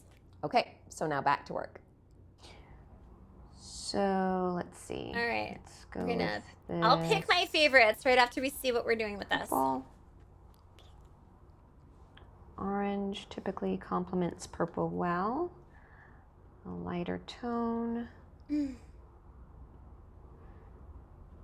try this red and this blue. Yay! Congrats to those of you that picked up your inspo. These 6 colors work well together. You know, I could look at this and think, there's my palette, my work here is done. But I found that doing this exercise alone can sometimes create a really flat palette, which will ultimately make it difficult to work with in your art. So there's still more work to be done. To create a flexible, well-balanced palette, we need to push the process a little further. And the first step is to make sure that the palette includes 4 important elements, which we'll cover next. Yes. All right. So we're gonna go over the elements here in a second, but I think we're gonna pick our 5. I'm gonna pick 5 colors. Should we do 5? 5 colors? I'm thinking 5 colors. Let's see. What 5 colors do I want? I guess it's just pick the colors and then we can draw from there. So let's do a 5. Let's do a 5. You picked 5 for yours? Yes? Awesome. All right, let's pick 5. Okay, so I love. Thank you so much. Thank you so much. And Neil, I really appreciate the 2 months. Thank you for 2 months. Welcome on in. Nice to have you here. Also, hi and welcome to anybody just joining us. If this is your first time here, hi. Welcome to my live 4D human form. I typically have my VTuber on this channel, so... but yes, thank you so much for being here today. Nice to have you. All right, so for this palette challenge, I want to definitely utilize this really bright pink. Like, I'm talking like bright pink. Like, I want this pink like yesterday, right? So we're gonna use this pink. I want to use... Oh, hey! Thank you so much for the gifted subs. Thank you so much for the gifted subs, making all the emotes explode everywhere. What was that for? What was that for? Are you trying to start a hype train on my first like face cam stream back in 7 months? What? What are you doing? What are you doing? What are you doing? Thank you. Thank you so much for the biddies. Thank you so much, Anime. We are 1 action away now. We're 1 sub or 100 bits away from unlocking a hype train. My gosh. Ironside, thank you so much for gifting us sub to Sue. Thank you so much. Thank you. Woo woo. Hype train incoming. Hype train incoming. Holy Holy poop, Marth. Holy poop. Marth, wait. Marth, thank you so much for the gifted subs as well. Thank you for gifting 10 subs to the community. I really, really appreciate that. Thank you, Sunny Extra Love and Art. Thank you. And thank you for those head pats. I really appreciate that. Let's see. I think our top hype train was level 6, 17%. Was our top. Do you think we could beat that? I don't know. Do you think we could actually beat that? I'm actually legitimately curious. It was a rank 6. It was a hype train level 6, not rank 6. Level 6 was what we had. So that was pretty intense last time. All right, so I think I want to do that bright pink. I think I want to do this bright yellow. Thank you for the 700 bits. Sorry, you guys make me smile so wide, and sometimes I have to remember it's like you guys can see every little bit of my teeth and my smile and yeah. Yeah. I think we're gonna go with like this really intense navy because already I really like how this is looking here. Sorry, I'm really blushy right now. Oh my gosh, thank you so much. I appreciate that. I think we're gonna go with the teal as well, and then I'm kind of torn. I like this corally color down here, but I'm just worried it's like too much pink, right? Like the coral may be too much, but I also really like how it's balanced there. Alternately, we could use the cream to kind of offset that, but I think that it might get lost with the white. So thank you so much though for the 700 bits, and thank you so much for your prime sub. Lovely chimera carrot. Thank you so much. Oh, wait, carrots. It put carrots. It put the little happy face. It said carrots. Did you just feed me a carrot? I like carrots. They're delicious. Thank you so much for the 400 biddies. I really appreciate that. But yes, thank you as well for that prime sub. I truly appreciate that. All right, so I'm torn between that or using the baby sky blue. Miss It's really cute. Have some more. Thank you so much. I really appreciate an additional 100 biddies. Thank you so much. Ooh, I think the blue gets lost. We might go the red. No, the red's too strong. It's too strong of a color. I think we are gonna use this peachy color. I think it's a nice little rounded off color here. So I'm gonna actually replace this like this here. Thank you so much though. Thank you for the bits. Thank you so much for the hype train. You guys are awesome. I'm sorry. I'm like a bumbly, nervous ball today. Thank you so much, Liv, for gifting a sub to the community as well. Thank you to support you, Rock. Aw, Critty, you're so sweet. Seriously, thank you so much. It's so great to have you here. You like this palette so far? Thank you. Yeah, I think it's a really fun palette already. It's a little different than what I would typically use, but honestly, like looking at this, I kind of want to make a Meowchi. Like I want to make a Meowchi tie-dye now. Like I actually want to use this palette to do a tie-dye Meowchi. Like it'd be a really cute summer vibe. I think that would be kind of cool. Thank you so much though. I really appreciate it. Wait a second. Oh, I think there's a little, wait, is that a finish line to my last?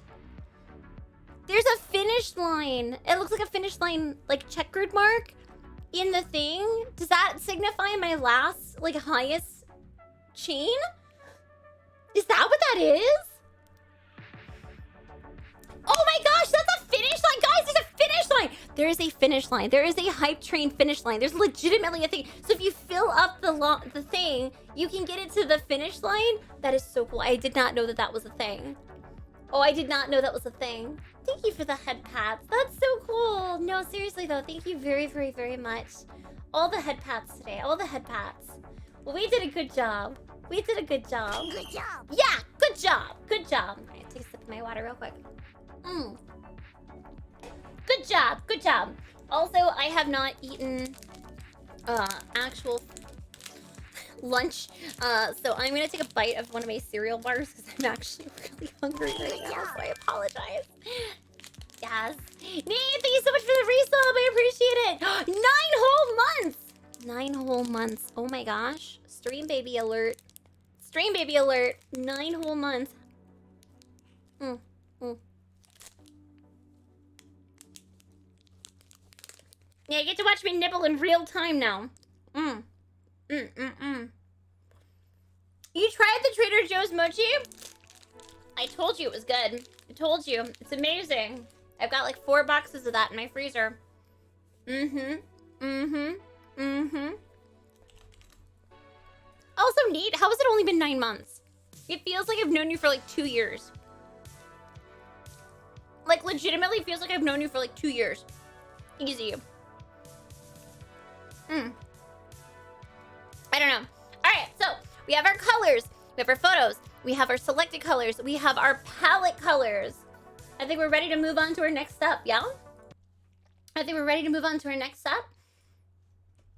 The 4 elements every palette needs. Let's go. I like to make sure my palettes include 4 main elements, and I'll show you what I mean on this palette I created a few months ago. Let's take a look. First, the dark color. I always have a dark color which I can use as a background color. I can use it within the elements of the piece, or I can even use it to create shadow against some of the other colors. Then the light color. This will be something that I can use for highlights or to create contrast in a piece of art. I often include 2 mid-tone colors, and these need to be versatile enough that they can act as background colors. They can, you know, be used as elements in your artwork. But there's one thing to think about with the midtones, and that is that they need to work well together. They need to be harmonious, but they also need to be different enough that they don't blend into one another or they don't compete with I'm sorry, I got so excited. I'm gonna backtrack on it, but thank you guys. Also, we beat it. We beat the all-time score. We did it. We now have a new score. Level 659%. Thank you so much. Holy poop.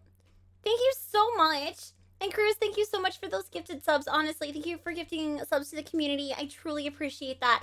You guys, that was amazing. Sorry, my cheeks hurt. I'm smiling so hard today. And thank you for just like showing up and being here and supporting. Like I can't tell you how much it means to me, honestly, to have everybody just like cheering me on for like not only a really fun opportunity with the sponsored stream with Skillshare, but to also like we get to build a palette together, we get to learn something together, we get to you know, talk about something that I'm really very, very, very, very much in support of, which is, you know, artists always learning, creatives always learning, and individuals that are interested in art also just, you know, diving in and learning and trying stuff and being, you know, not putting expectation on yourself, right? Like you can't be afraid to fail if you're trying a new skill. You need to like do what, you know, the lovely Kit has said to me many times, which is put yourself in a 90 days of failure mode. You know, you give yourself 90 days to try something.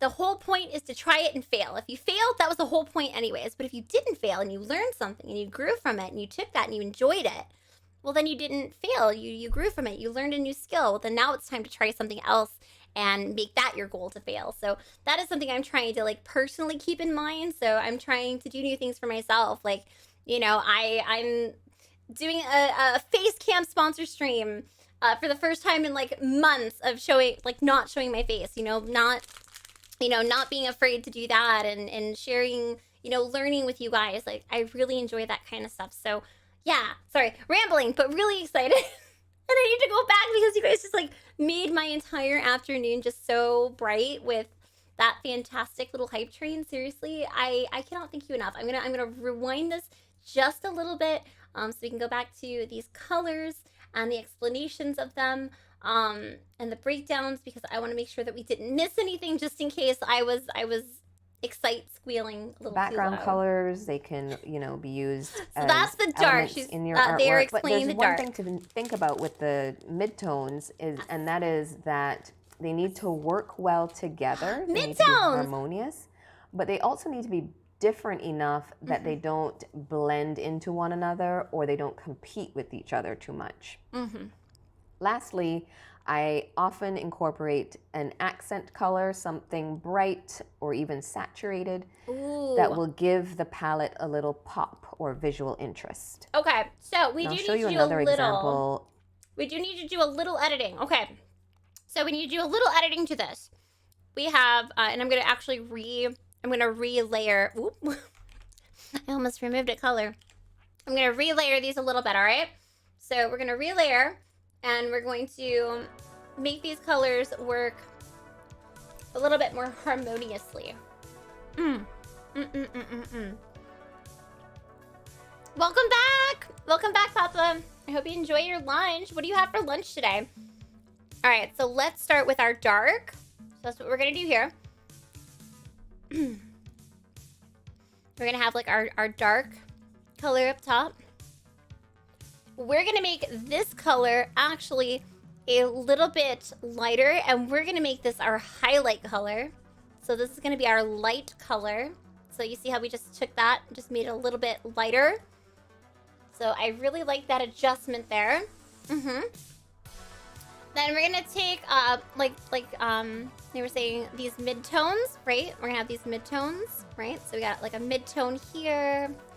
We're gonna have a midtone here. Oops.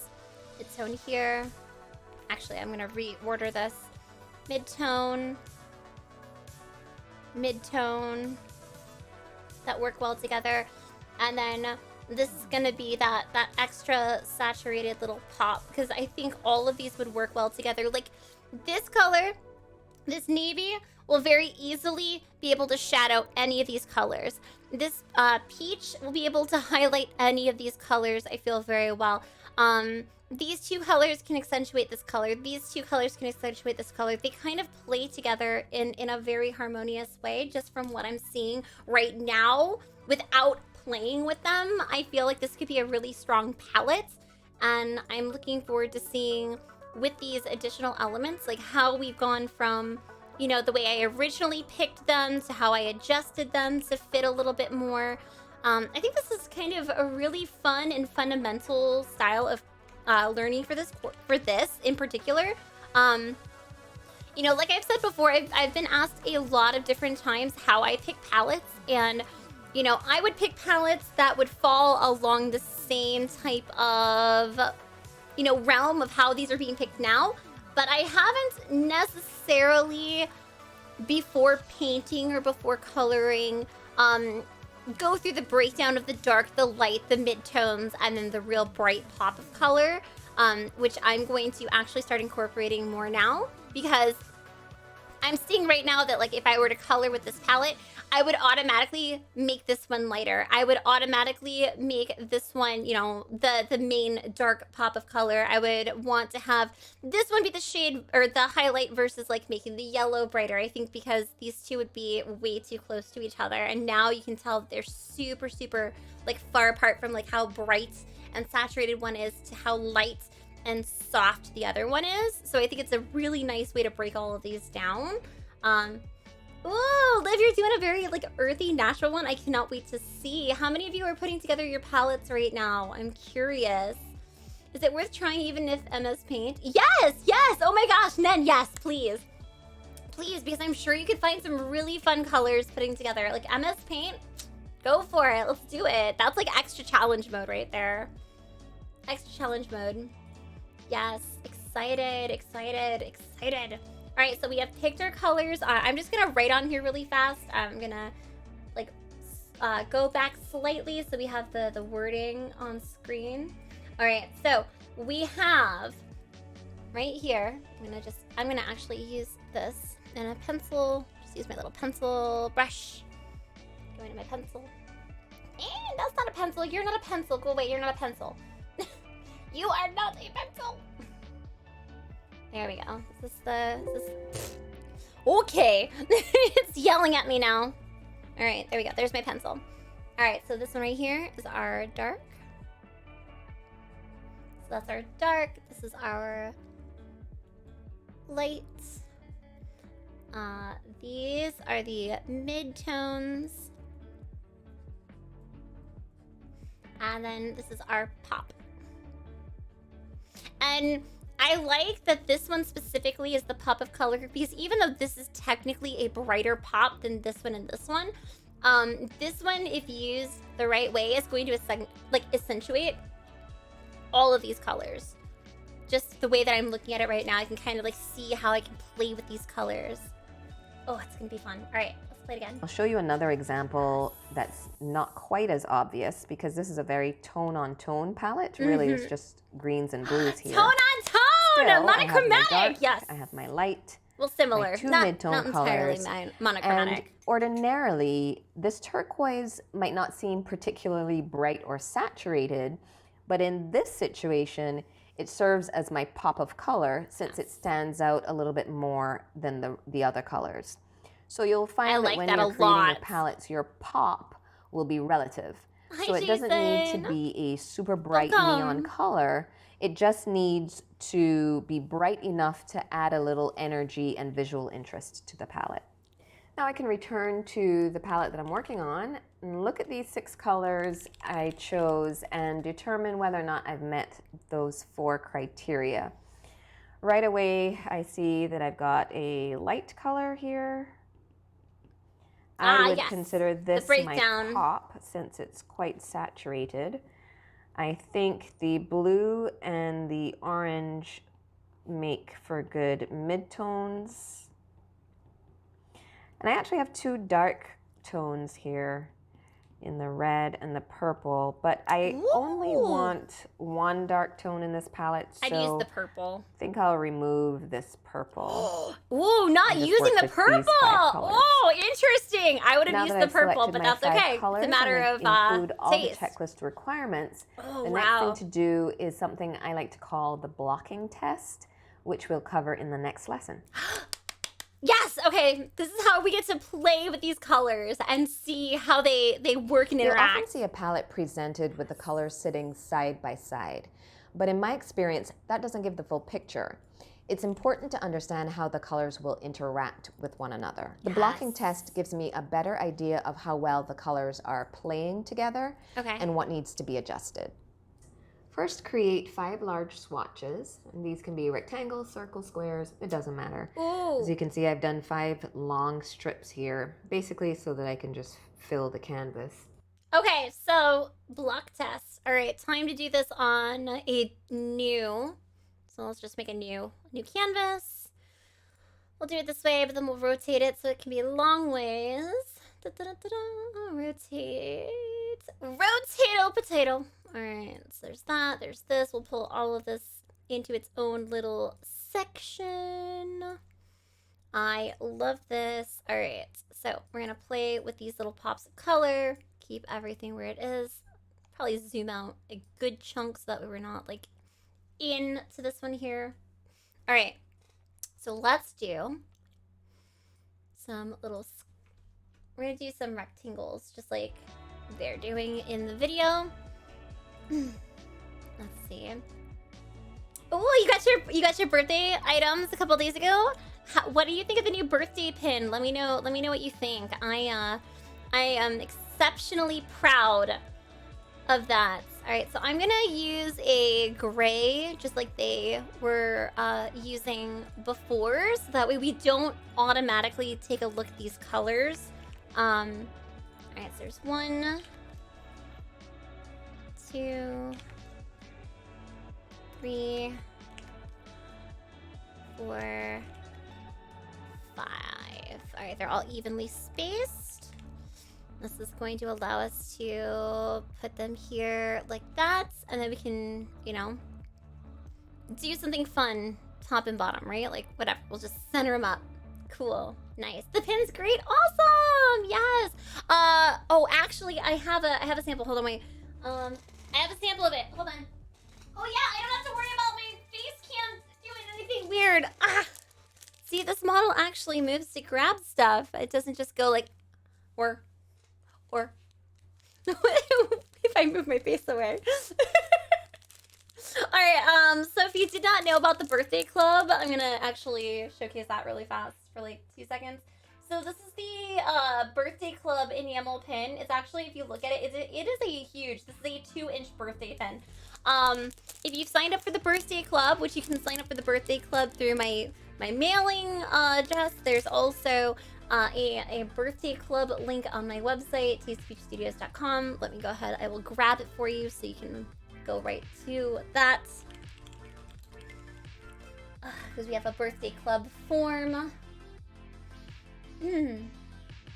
Here we go. So if you join our birthday club, you just put in your name, you put in your email address, and you put in your birthday month. That's how you sign up. Quick announcements. If you don't get a confirmation, it means you're already on my mailing list for a different product. So you just need to fill this out one time. You're good. If you don't get it at confirmation, you're not supposed to. That's only if you've never signed up for any of my mailing lists before. So if you're already on my mailing list, already get my email blasts, my stream updates, any of the other stuff, don't worry. As soon as you put your info in for this and it matches up, it automatically adds to your account on my end for my mailing list, so you're good to go. I got so many emails that said I didn't get a confirmation. And then I realized, oh yeah, if you're already on my mailing list, yeah, it's not going to send you anything. So yes, if you don't have a confirmation and you're on any of my other email lists or you get any of my other emails, you're already in the birthday club, as long as you have filled out that specific form and put your birthday month in it. This, right there. Go ahead. You can sign up. You put your name, you put your email address, preferably the one that you already have on file for any other mailing list, and then just put your birthday month. It's for the birthday club. Then what you get is a free code. Every month is different because yes, once like January, the January code is discontinued. February is already active. So February birthday monthers already got their first email on the 1st. An additional one will go out on the 15th. A final one will go out on the 27th. And then February will be gone. Then March babies get theirs. So it's for this. What this does is you get a code to make this free. So you put in an order of $15 or more on the website. You add this to the cart, which there's a specific instruction list on your email. You add it, you put the code in, it makes this free, and then you get your birthday present. Present. You get a free birthday gift with a $15 purchase. So yeah, this is a $25 pin that is hidden on my website. So that's a thing. So it makes it from $25 to $0 with a $15 order, and then you get to treat yourself to something special. Ugh. Ah, you want an up close again? Yes. All right. Pay attention, everyone. Pay attention. Because then we're going back to palette. Covering my face because then it'll show this. Birthday! Birthday! It's huge. This is a 2-inch rose gold pin. Ba-da-bum! Done. And that is for this this year. This is the 2023. The code is limited. 1 purchase per person. It is locked by your email. It is also locked by your usage in your IP. So please do me a solid. If you've already bought one and you happen to get a code for a different month, do me a solid. Please don't try to buy a second one. Please. Please. Ugh. All right. Yes, rose gold. It's not real rose gold because real rose gold's expensive as shit. Like, oh, expensive as crap. Sorry, gotta try to watch that. Yes. Oh, I want rice. Man, that sounds really good. All right. Anywho, let's go ahead and get back to this. We have to drop our colors in. Is it going on next year?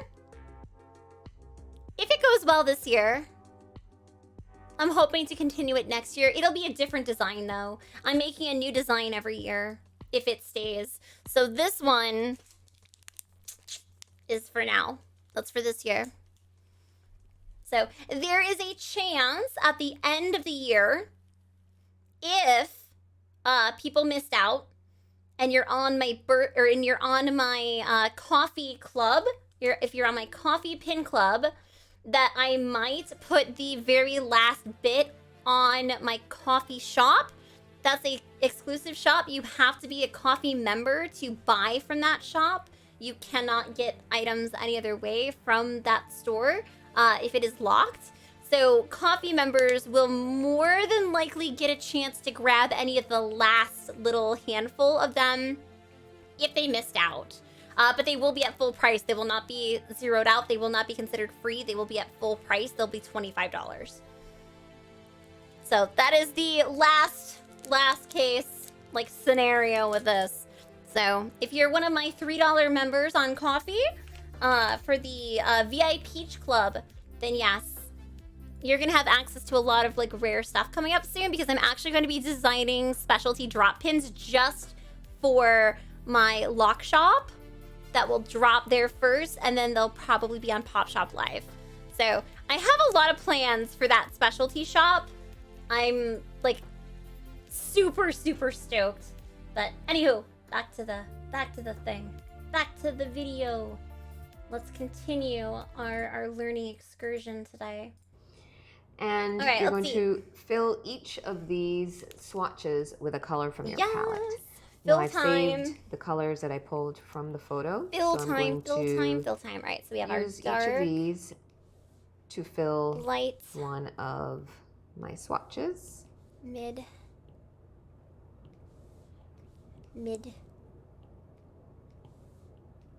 top. And then Nice! on top of each swatch, you'll want to draw a block of color using another color from your palette. Whoa! So I'll show you what I mean here.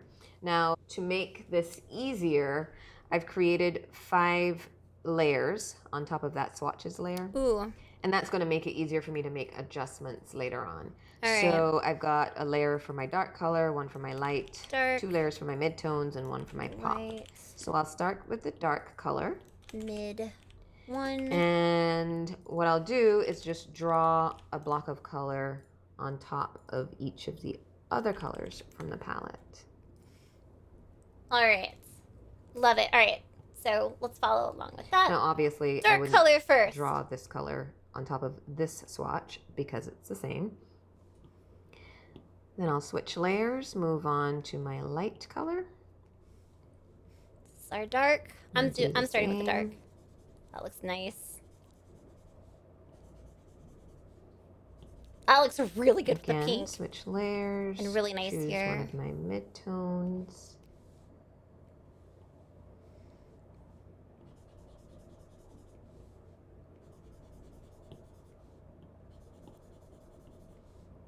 Oh, And that's I'll do the pretty blue so here. far.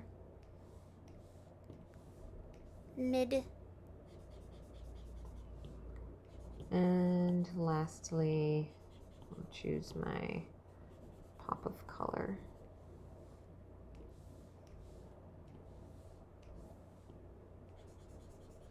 How's So there we everyone's have it. colors I've got working my so 5 far? main swatches, and on each of those, a block of one of the other colors from the palette. So from here, we will assess how the colors are interacting with one another. Yes. Assessment While time. you're assessing the All right. colors, you'll want to think of several things. For example, are any of the colors too close in tone? Are any of the colors vibrating against each other and creating tension visually? And does the palette feel cohesive as a whole? So let's just go step It by looks step so and good see together how on this. these are working with each other.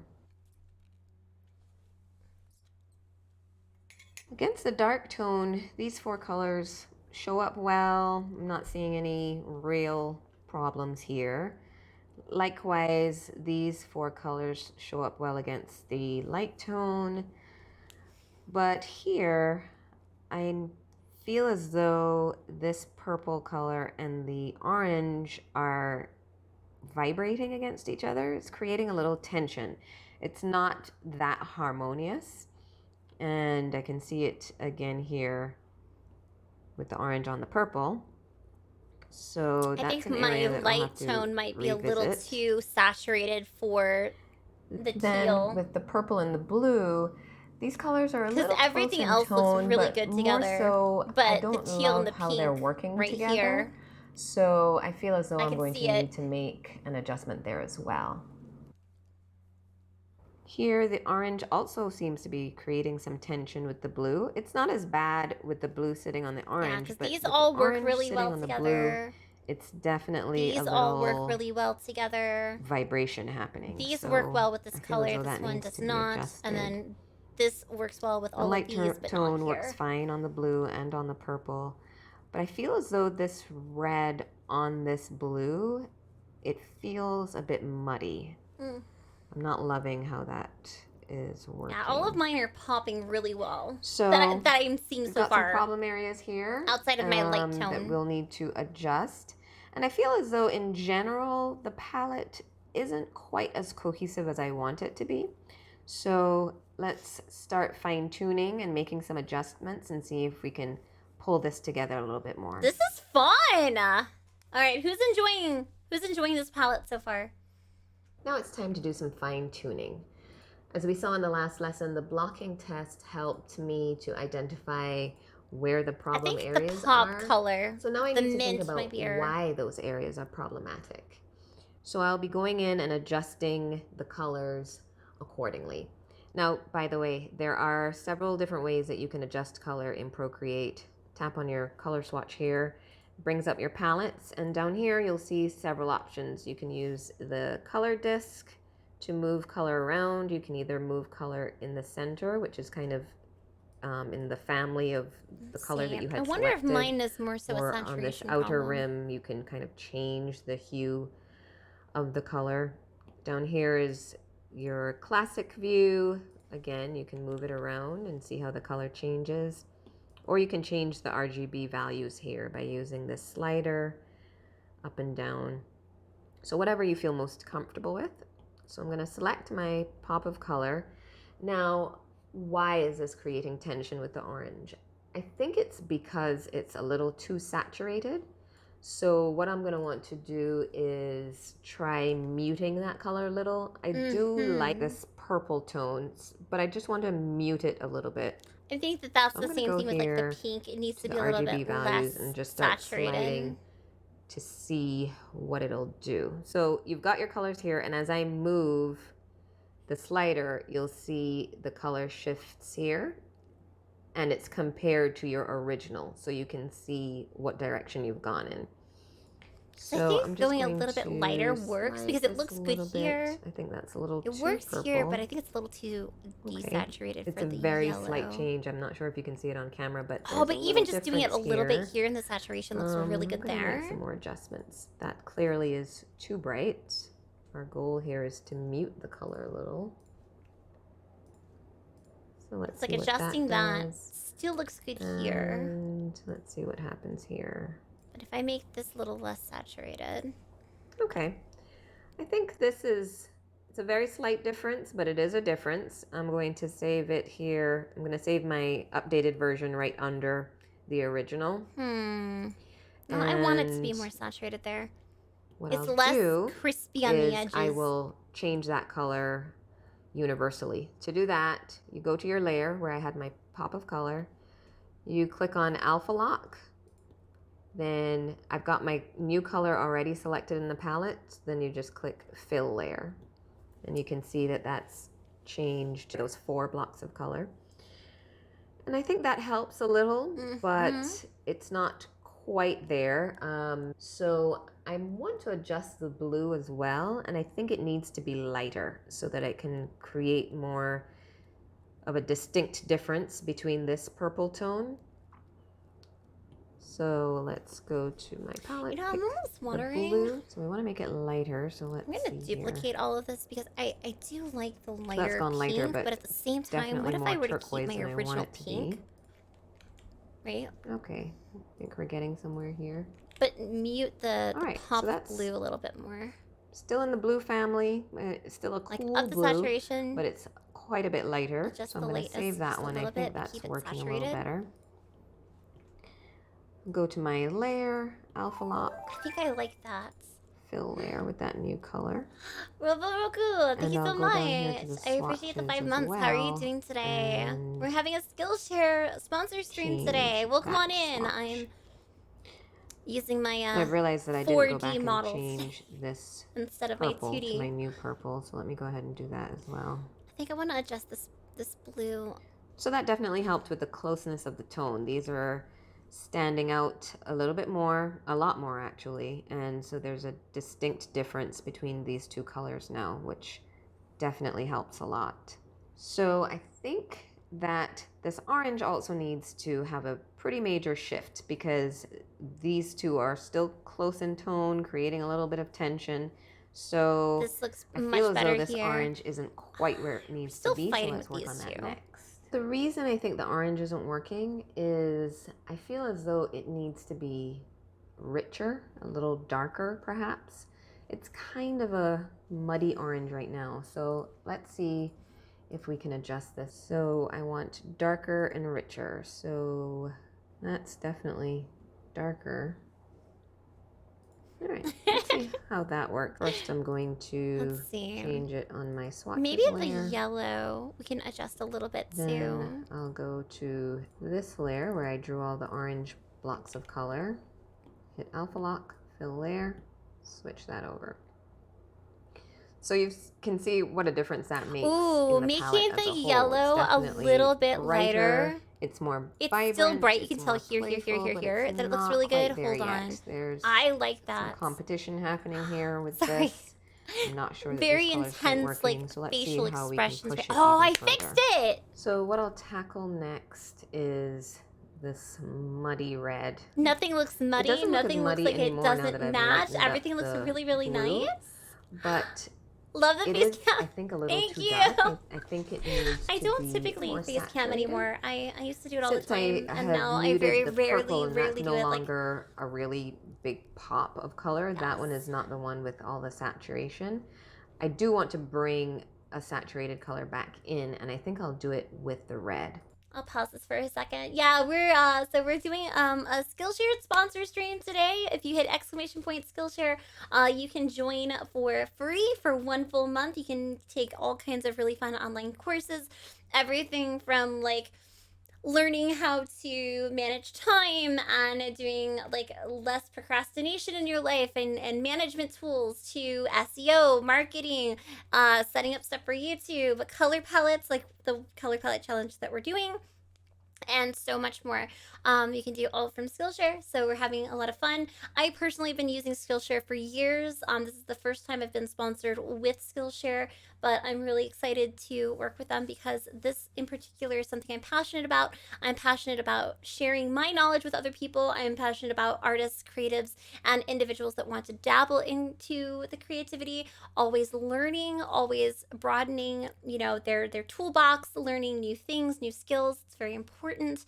And personally for me, I just really enjoy the method of going through, talking about it, discussing stuff as a group, kind of putting our stuff out there. So I'm going to give you a quick little breakdown of what we've done so far. We're doing a palette breakdown tutorial video, and we're walking through step by step. We first picked out some photos that give us a summer vibe because that is the challenge in this particular lesson. We did a color pull out, so we chose a bunch of colors that were warm and cool, and then after we chose those colors, we layered it down to 5 main colors. We had them layered out here. From there, we chose how to saturate them from dark, light, midtones, and our pop of color.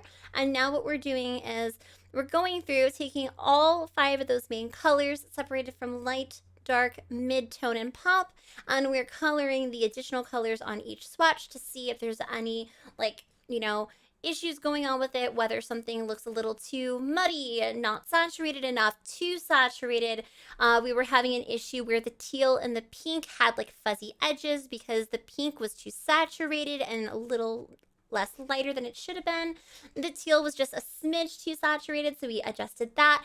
We went into the yellow. We lightened and brightened the yellow a little bit more, so it plays really nice with all the color. The hot pink does really well with all the colors, and now the teal is right where we want it. So we have cohesively put together a palette that doesn't create any kind of like dissonance. It doesn't create any like fighting visually, and I think that we're pretty set on our palette here, and I've been inviting everybody to just, you know, go through the steps and have fun with it.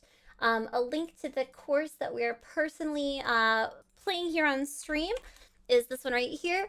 It is the How to Create a Perfect Color Palette for Digital Art series, and it's a very quick 35-minute video set if you want to go back through, catch up, or even watch after stream. But if you use that link in !Skillshare, you can get a free full 1 month risk-free, and you can enjoy it. I've been using it, again, like I said, for years, and there's a reason I've been using it for as much as I have been. I personally really love finding new skills and always improving on those skills. But yeah, we're gonna dive in some more here. But it's great to have you guys here. Thanks for coming on in. So let's make some adjustments here. You can already tell that this slider is getting more and more saturated as you go to the right, as well as here. So I like how there's I'm going to use that as a sliders in guide and Procreate. start going in that direction. Because I use See what it Photoshop, does. so I don't have I think the that's a cool little sliders. Too much. It's going too purple. Not like there, that, at least. so Not like in this a little particular bit of a change. fashion. Okay, here we go. Now we're talking. Let's see how that's going to work. So I'm saving it. I'm going to go to I need my to like squeak. swatches my lip. layer and update it here, and then go to the layer where I had done my color blocks, alpha lock, fill layer. Hi Sarah, welcome. How are you So doing? I'm really This is liking my how that's 4D looking model. against Welcome. this light blue color now, adding a touch of pink and bumping up the saturation. That's is so making smart that how look a she's lot doing better, I that. think. I love it. And it looks great against like the like purple adding a as little bit well. more of like that corally pink to it instead of red. Oh, I love it. See, this is why I love color so much. Definitely better, but something's still not quite right. And I Part of think it's that orange. the fact that this light tone stands out a little too much. Here it's now too close in tone to the blue, so that's now creating a problem there. So I want to adjust this light color. Thanks Since for I coming in, liked yes. the original mid-tone orange that we had, I want to go in that direction a little bit. So move it from a cream color to more of a peach tone. So let's see what that Peach does when I tone. make that adjustment. I'm a peach. Here with the RGB values, everything is really close to the right. So I'm just going to take a guess and say that I have to go left with my slider. So let's start here. This is really interesting to And watch, like, as you can when see, you have to do as massive I adjustments. slide, the tones on these other two sliders are shifting. And I'm starting to see the peachy color that I want emerge on that second slider. So let's see what that does. If I shift this a little bit more, yeah, I'm starting to get a color that I think might work. I'm gonna try this. I'm gonna save that one. Go back to my layers, pick my swatches layer, and switch out that light color for the new one. Then go to my layer where my light color blocks are. Hit alpha lock, fill layer, wait, and change. wait, all who's of that those. banger? I think this is Did I working miss it?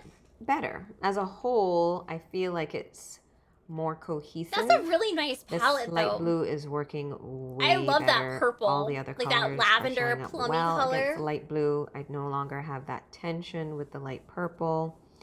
These two, which are now my two midtones, are fairly close in tone, but not so close that they're competing. I can still clearly see I think this that makes peach my color pink my against pop the now. I think because purple. this one Now, got a there little is desaturated and this one got a closeness little in brighter. tone with the That this new, is my new pop, and saturated these are my two red and the midtones. new darker orange, as you can see here and here. But actually, this doesn't bother me in this instance because I can see this No, you probably saturated heard that right, yeah. red You probably heard it working right. as a great shadow against the orange when I'm creating my art piece. So I'm okay with I that. love this So palette. now that I've made those adjustments, I feel pretty good about how the colors are working together. My aim was to go for something fun, vibrant, and energetic. I And think I this did that. I got combination is warm, achieving that. bright, So energetic. now it's time to play with these colors and see how they work in a piece of artwork. Yes! All right, so we're going to watch how the application process works. The last part of your project for this class is to create a piece of artwork that represents summer to you. Your piece can be an illustration, hand lettering, surfaced pattern, whatever you want. I've drawn this whimsical sketch, which was actually inspired by the photo that I used to pull my colors from. Cute. I've got 3 scoops in a cone surrounded by florals, and I've included some playful hand lettering that says summer. And now it's time to add color. Before committing to final inking, I like to do a quick color placement exercise so that I can get a feel for how the colors are going to work together in this particular piece. All that means is going through and roughly filling each element with color so that I can work out my color placement. It's a good way to do it. I like doing that. Now, of course, you're not going to want to do this directly on your sketch, so I'm going to create a new layer and start picking colors from my palette and doing a quick Thank you, Papa. I like fill. it too. I thought it would be like We're a not looking perfect for little perfection here. We're just minty really teal looking pop. for a rough idea of how the colors will work. I'll speed this part up for you as I work through it.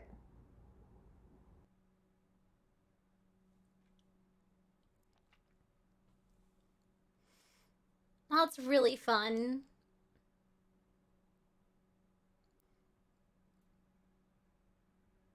I like how the color is coming together though with that. Like the bright oranges. One of the biggest things you'll want to think about is creating balance with your color placement. You don't want too much of the same color clustered together, and you want the viewer's eye to move around the entire piece. Thank you! So you want to make sure that you have each of your colors kind of positioned throughout the piece. Visual in most cases, you also want to make sure that your eye. pop of color So is important. used in small doses so it doesn't overwhelm the piece. In this case, you know, most areas where I have that saturated pop of color are small design elements. Here, I've used it in a larger area, but I know that my hand lettering is going to sit on top of these. This is going to change up how we do this. And the lettering is going to be in white, so that's going to break up this area quite a bit. So I think that's going to work out fine. So now that I have an idea of where I want my colors to go, I can start inking. My piece is inked, but as you can see, this is now turned into my pop instead of this dimension. one because this one's more Now, saturated. this is where all the hard work done during the fine-tuning process really pays off.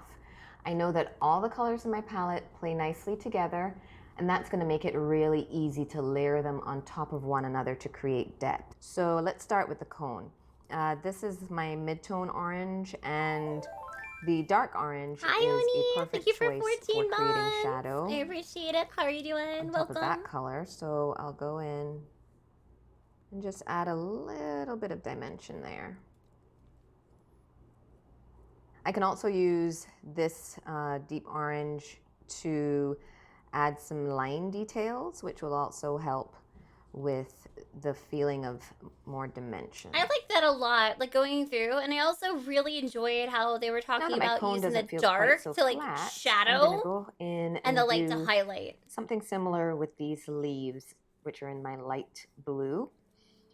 I think the purple, the mid-tone purple will be a good color to use for this. I'm just going to go in and add a little bit of dimension to each of these leaves just to give it a little visual interest. I like that a lot. That's so pretty. And I think what would be nice too is if I also added just a little line detail in each leaf. Yes. Using like a slightly darker version of it. Well, that's where the multiplier mode is going to be so helpful, and linear burns. Interest to all those leaves. Now I'm going to turn my attention to the florals. In the fine-tuning lesson, I had mentioned that this saturated red could work well as a shadow on the deep orange. So that's what I'm going to do here to give these flowers a little bit of dimension. Just going to go in and add a little of that red. Oh, yes. That is so pretty. Nothing too overwhelming. It's just gonna like just a little smidge. give it a little bit just of like that. dimension. I love it. How's everyone doing with their palettes so far? I hope I'm curious. You can see that on camera. I want to see what you're doing with them. If you want to share them in the art Just so it doesn't channel feel on as Discord, flat. you can join our Discord and you can drop the palettes in. Now I'll go through and do something similar with the other flowers. I think I'll try using the mid-tone purple to add a little dimension. And I'm just going through this quickly I like here the texture because too. this class is more about color than anything else. But I will do another class on how to create these dimensional florals. I love that. So I think that works. What I'll do now is go through and continue adding detail and texture throughout and finalize this piece. That is so cool. I really love this. I'm looking forward to utilizing this. I think this will be a really fun palette to kind of play with. And there it is, my vibrant summery palette. That is so pretty. Holy crap. Holy crap. Thank you so much for joining my class. If you struggle with color selection, I really do hope these tips will help. And remember, please be patient with yourself, especially if you're just starting out. It takes trial and error and lots of practice before you build muscle memory for a new skill. One last suggestion I'd like to offer is to start building a library of color inspiration and add to it often. Create a Pinterest board, and whenever you see a beautiful photo with colors that appeal to you, add it to your board. That way, when you're going to start a new project that you need to build a palette for, you've already got a starting point. Oh, I'm going to add to that. I'm going to add to that really fast. It's great to have a palette board and everything. I would suggest to take it a little bit further and create a board that is, you know, based on those moods that you're wanting to express. So like having, like this is a very bright, happy, popping, summery vibe. So maybe having something that says summer vibes. Another one that is a little bit more dark, or maybe it's lots of greens and muted colors and black and cream, and like you could have like forest vibes or something a little bit darker, deeper, separating even by tonal value, right? Like going in and having something, you know, super saturated, like a saturated section, or something a little bit more monochromatic, like having a little bit more of a organization to it, because then if you're very much in the mood for a specific like type of mood, you have an entire gallery just for that mood, and it's not gonna like pull you out of that thought process by seeing something super bright and popping or like really creamy, or something that's all warm tones, or just you're wanting to do something cool toned and everything's like pinks and oranges and reds. So I would just add on to that by saying separate them out a little bit, you know, more, and put them by moods versus just throwing them all into a board. Just my Don't forget to post your class projects in the gallery below. I can't wait to see what you create. Well done! Well done, everyone! That was so cool. We did such a good job with that. Thank you so much, Eagle, for the raid. Welcome on in. Welcome on in. Welcome on in. We just finished up doing a tutorial on Skillshare where we went from finding a summer vibe photo to grabbing colors to laying out 5 favorites to adjusting them to find our dark, light, mid, and pop. And then we went through and touched them all up, making sure that all the colors played really nice to each other, did a couple of adjustments, adjusted the pink a little bit, adjusted the yellow a little bit, swapped up a bit with the mint, and it went, you know, from our pop to our mid. So yeah, it was just really, really fun. How was your stream today? What'd you do? Tell us a little bit about what was going on. Also, well done, everyone. Round of applause for going through and doing this with me. Much appreciated. So I'm actually going to merge this And I'm gonna put this here as our palette set. This is our finalized palette set that we worked really hard on right here. It's our final. Look at how beautiful those colors play together. Right? Like, look at how pretty they actually are together.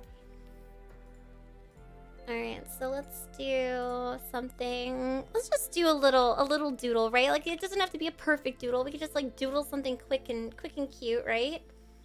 But you know, before we start too deep on the doodle, I just want to say another quick thanks to Skillshare. Skillshare has sponsored this stream today. I've been really excited to work with them because I personally very much believe that artists are never done learning. We're always looking for the next new thing, always adding to our toolbox, always looking for something new to absorb. And so I felt that it was kind of the perfect space to work together. So, big thank you to Skillshare for sponsoring today's stream. It's been wonderful. A spring bunny and a flamingo. Actually, I was gonna draw a peachling, maybe a peachling laying on a flamingo inner tube. So I thought maybe like a cute little, like a peachling just like relaxing in an inner tube. I thought that'd be kind of cute as like just like a cute little doodle for us to do together. But before we do that, I need to use the restroom really badly, so I'm going to give myself a second here. I don't have a non-VTuber BRB screen, so I apologize in advance. You're gonna see a bunch of my VTuber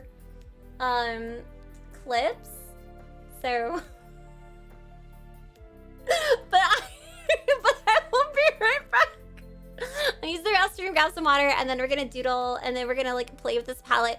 If you haven't, go ahead and hit !Skillshare. Check out the link. It's a free 1-month trial to Skillshare. I think you're going to love it as much as I do. I've been using Skillshare for years, and I personally would just love to invite you to try this. I think that you would honestly learn something fun and new.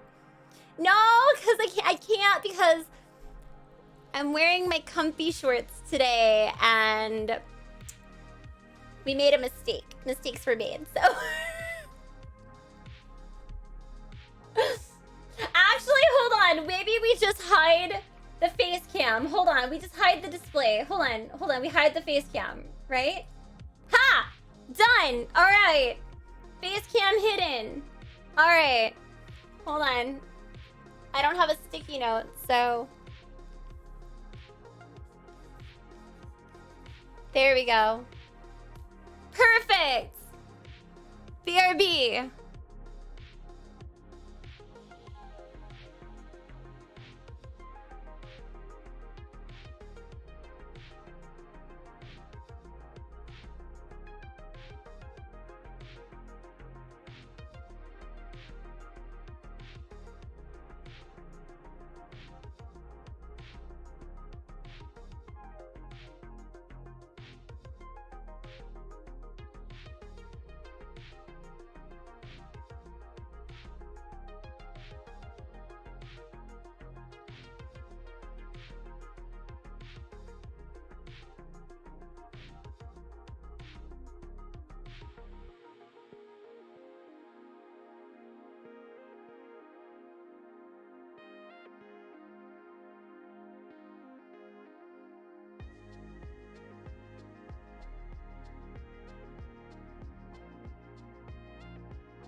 coffee. I need more coffee. Ow. As I'm moving up. Ow. 1 second. I'll turn my camera back on. I'm back. Ow. As I just accidentally hurt myself. Ugh. All right, we're back. We are back. Hello. Hello. Hello. Coffee. Yeah. Meow, meow, meow, meow, meow, meow, meow, meow, meow. Sorry, had to get that out for a second. I'm back. I am a hot mess today. You bet your butt I am. You bet your butt I am. I'm the mess people wish they were. That's all I'm gonna say. If I saw somebody in my position being a hot mess, I'd be like, I want to be that kind of hot mess. I want to be that kind of mess. Please and thank you. Please and thank you. But I promised you guys that I... Get over there, cat. I promised you something special today. And it wasn't just the code, all right, for the free Skillshare, okay? I'll pop back up into this real quick. And then we'll go back to the palette. We'll do some more drawing. I promise you something special. Promise you something special. Also, is my chat? Wait. The Owo chat box. Owo chat box. Owo chat box. Chat box. Chat box. Chat box. Where'd you go? Owo. Uwu chat box. Uwu chat box.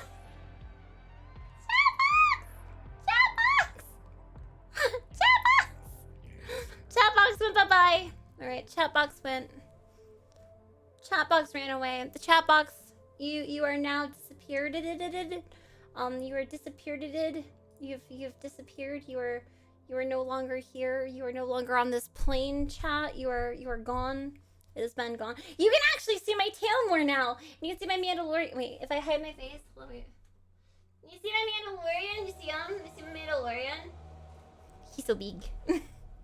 He's so big. Alright. But I wanted to do something special. So, because we're doing something fun with Skillshare, I wanted to do a quick little giveaway.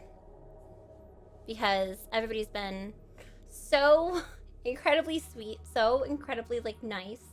So I wanted to do a quick giveaway. Yes, that is the Mando that I handled live on stream the one time. The Mando I handled live in front of a studio audience today. Yeah, studio audience.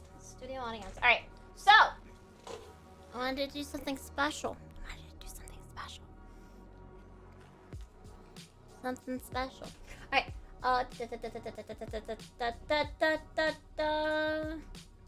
let me go into my giveaways. I wasn't sure. Matcha, are you available? Matcha. As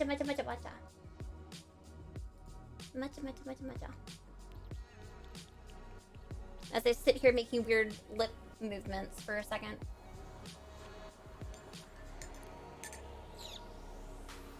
Matcha, welcome back. Matcha, can we do a giveaway for an enamel pin, please? I have a signed version of my shiny charm. I have a signed Meowchi shiny charm. It's got the little Meowchi bead on it. It's the glitter signed. You can see my signature in silver. It's right there. It's shiny. I want to do a signed shiny pin giveaway. This is the special extra pin that comes with my January pin club. My January pin club has been sold out, so it is gone. But I have some extras, so we're gonna do the shiny charm as a giveaway today. Let's do it for just a couple of minutes. Two for subs, like 2 tickets for subs. Sorry, Brain, you know the thing. I trust you. I love you, Matcha. You're the best. Can we get some love for Matcha? They are amazing.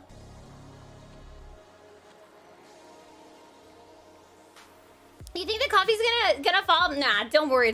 I am a master coffee holder. at this point. I have only slightly spilt it on myself multiple times. Today is not one of those days. I hope. I hope. Oh! Oh! Oh, I forgot! Oh, I forgot! Do you guys wanna open something special? Do you wanna see the standees? I'm taking a small, like, miniature moment before I start doodles. Atomic, hi BB. Thank you for 41 amazing months. Amazing months. I love you. Yeah, my chat box is broken right now. I'm not sure why. Oh, because the custom CSS is there, isn't it? There it is. I fixed it. The custom CSS came back. The custom CSS came back, Matcha. That was our problem. The custom CSS, for some reason, decided to update itself in the back end. I fixed it. I fixed it. Look at me. Head pats for me. I'm the best. Head pats. Yeah, I don't know why it does that from time to time. Thank you. Thank you for the head pats. Thank you everyone for the head pats. Thank you for all the endless head pats. All right. I'm just going to be here for days.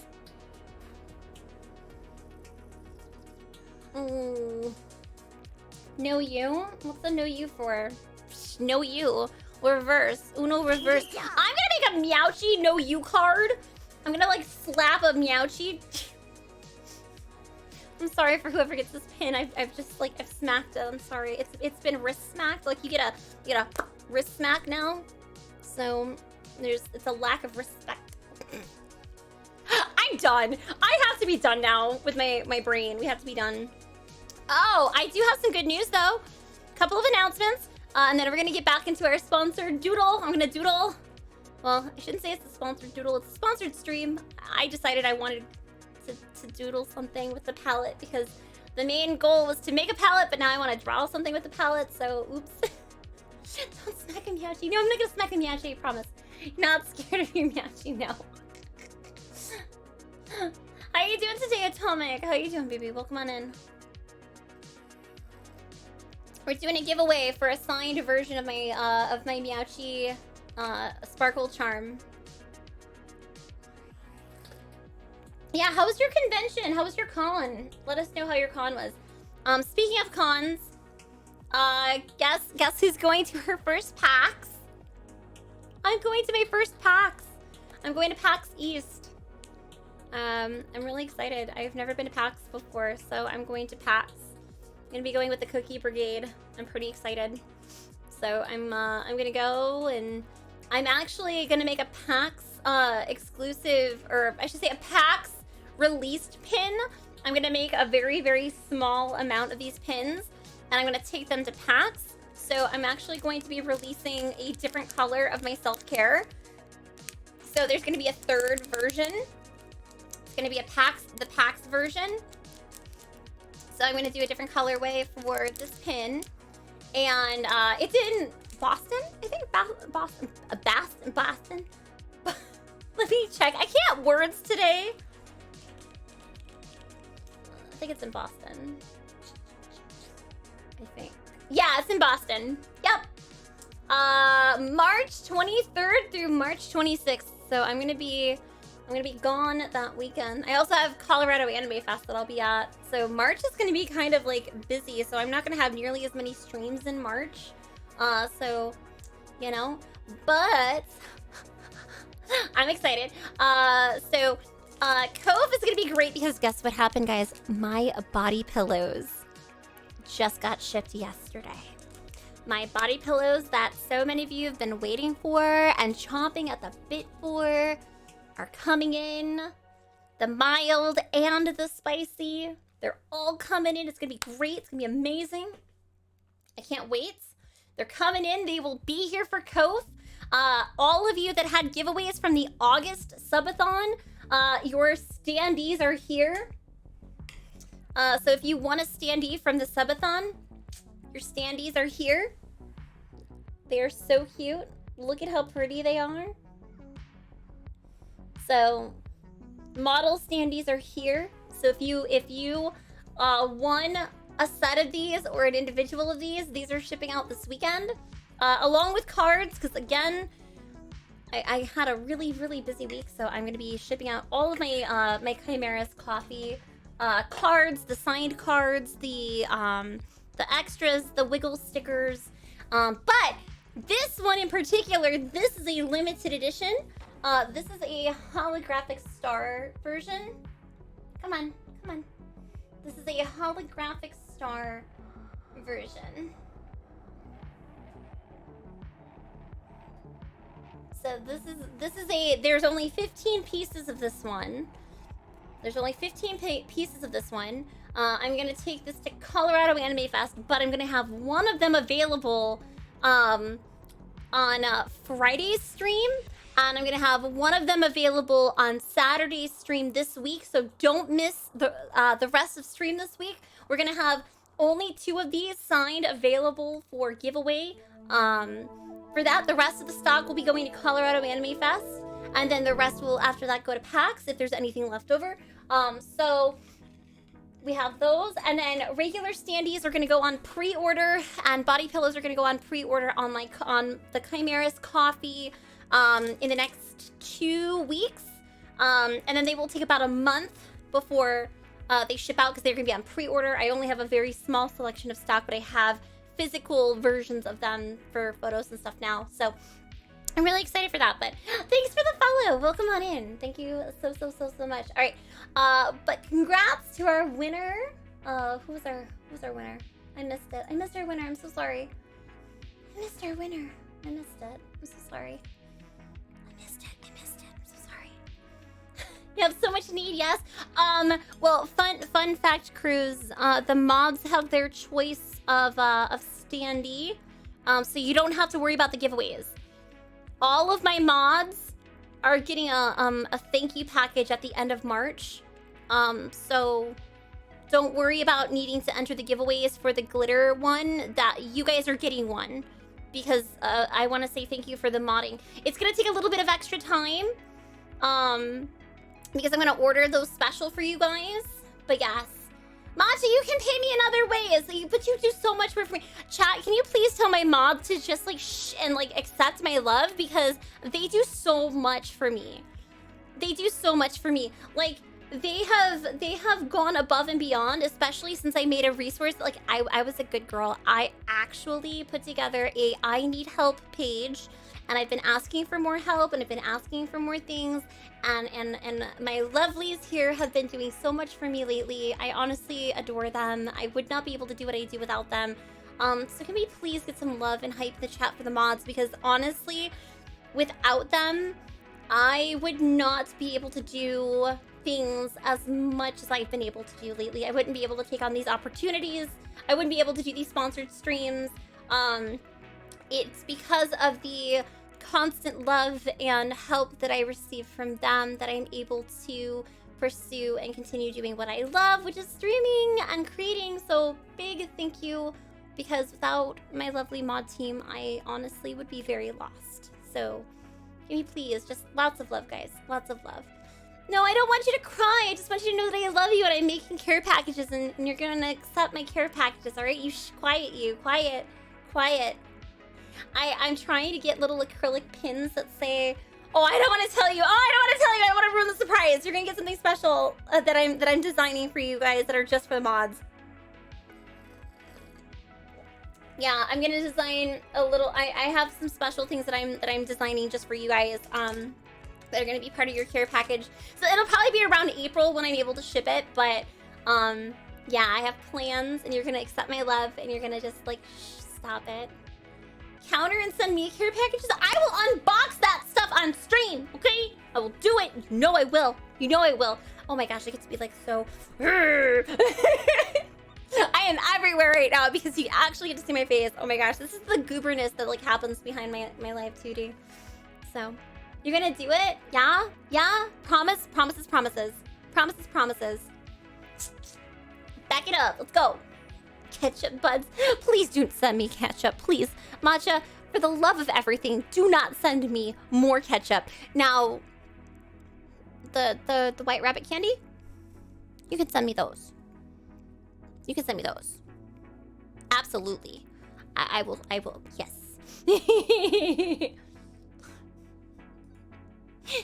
Yes.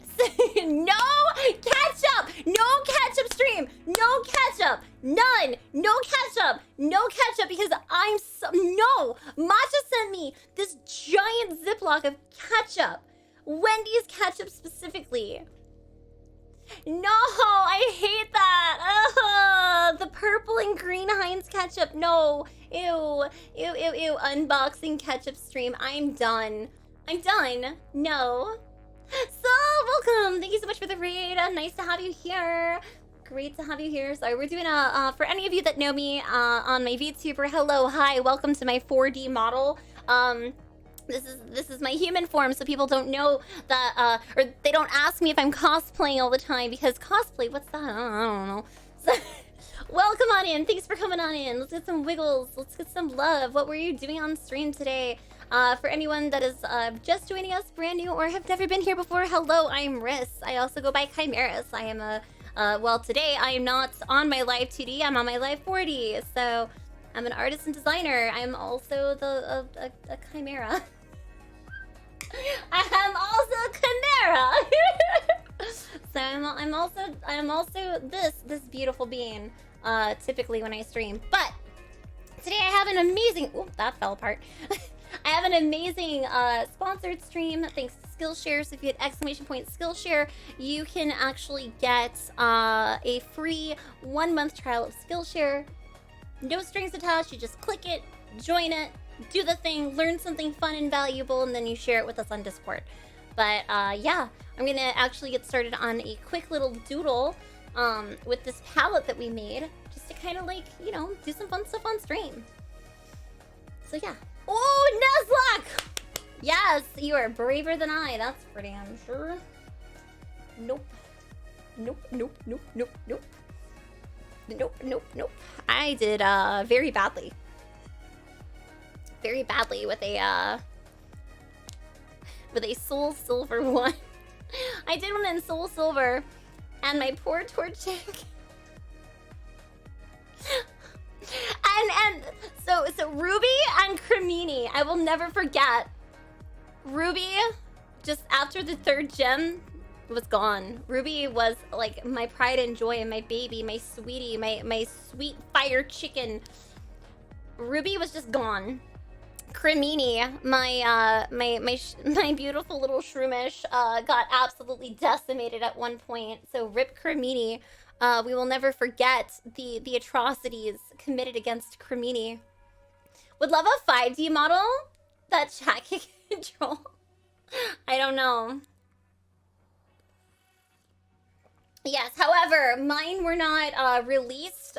They just had to go into the box to go to sleep for the whole time. So I could actually go back and like I could continue the gameplay. I didn't like release the Pokemon because I told chat we're not doing that. We're gonna do a Nuzlocke, but we're playing by like my rules. They just go into the box and they go night forever. And then once I lost the whole thing, I'm just like, all right, maybe I'll go back and I'll like play through it or whatever, but we'll see. All right, so I was thinking we could draw like a cute little peachling, maybe sitting on a wait, actually, why did I put this on here if I'm just gonna make it small? Sitting on maybe a flamingo inner tube. So we're gonna do like, this is gonna be our inspo. This is our actual palette that we built using Skillshare. If you were not here for the actual building part, no worries. You can watch the VOD back, or you can go to Skillshare, utilize their free trial, and watch it that way. That is an option. This is the specific one that we used here. I'll link it in the chat. We link it directly in the chat. There you are. So yeah, that's what we have there. All right, so I thought maybe we could draw like a cute little peachling in like resting on a flamingo inner tube, right? Like in the water, maybe on an adventure, maybe relaxing, right? Like just something quick, messy, cute, something that can showcase some of the color, right? Oops. I need to make sure it's still there. But yeah, we've just been enjoying ourselves today, relaxing a little bit, having the want of summer vibes to come to us sooner rather than later. I'm thinking maybe like, you know, the ears are a little bit like tilted backwards, like maybe they're like just soaking it up in the summer sun. Just relaxing. Maybe they're like they're, you know, the big belly. They got a belly, right? Just like, you know, they got belly, squishy belly, right? Did I ever do a hand cam where I'm drawing on my tablet? No, because I don't have a screened tablet. I have just a Wacom Intuos, so or Intuos Pro. So my Wacom Intuos Pro does not have a screen on it. It's just the tablet itself, and I'm just looking at my screen while I draw. So unfortunately, there is no cam there for that, but it's just really fun. Just a little loaf here. Although I am looking at their Wacom One, which is a screened tablet. I have not actually played with that one yet, but I've been thinking about trying that one. Mainly because I think it would be nice to like try something a little bit, you know, more screened. I think you need to have like Peachling is gonna have like little leg out here, little leg here, just like spread out like like maybe its little arm is like out and it's like hanging over the edge, little shoulders like just like laid back, relaxed, and then we need the inner tube onto like over the butt, right? Like a little circle over the butt. Gonna be a little messy, but I like a little butt over the butt and a little messy. This is a peachling with a body form. Not all peachlings have bodies, but everybody can be a peachling. Get it? Okay, bad pun. All right, ignore me. I think this is kind of like gonna be a cute little summery vibe thing here. Like, yes, little belly, little chill. Maybe instead of just the normal leaf. Well, actually, no. We need the leaf because we're gonna use that mint, right? We're gonna use that little mint, and it's got like the perfect colors for peachlings, right? Awesome. Maybe we just have the little relaxy blushies along the face. Yeah. And a little more tilted this way. Just out in the summer. Out in the summer sun. We have to earn your earn your body, yes.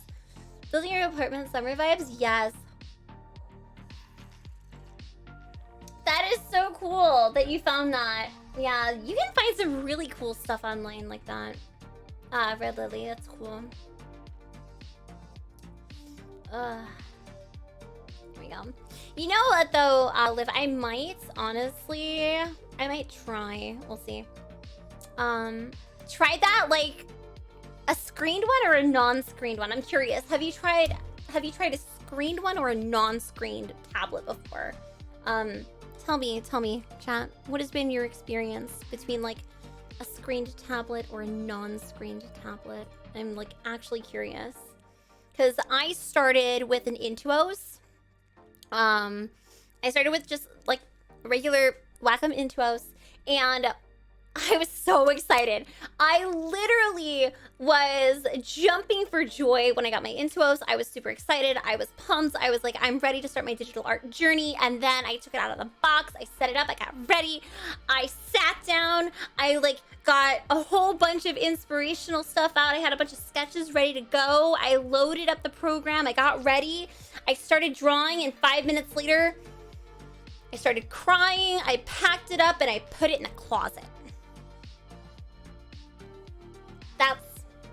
That's what happened the first time I used an Intuos.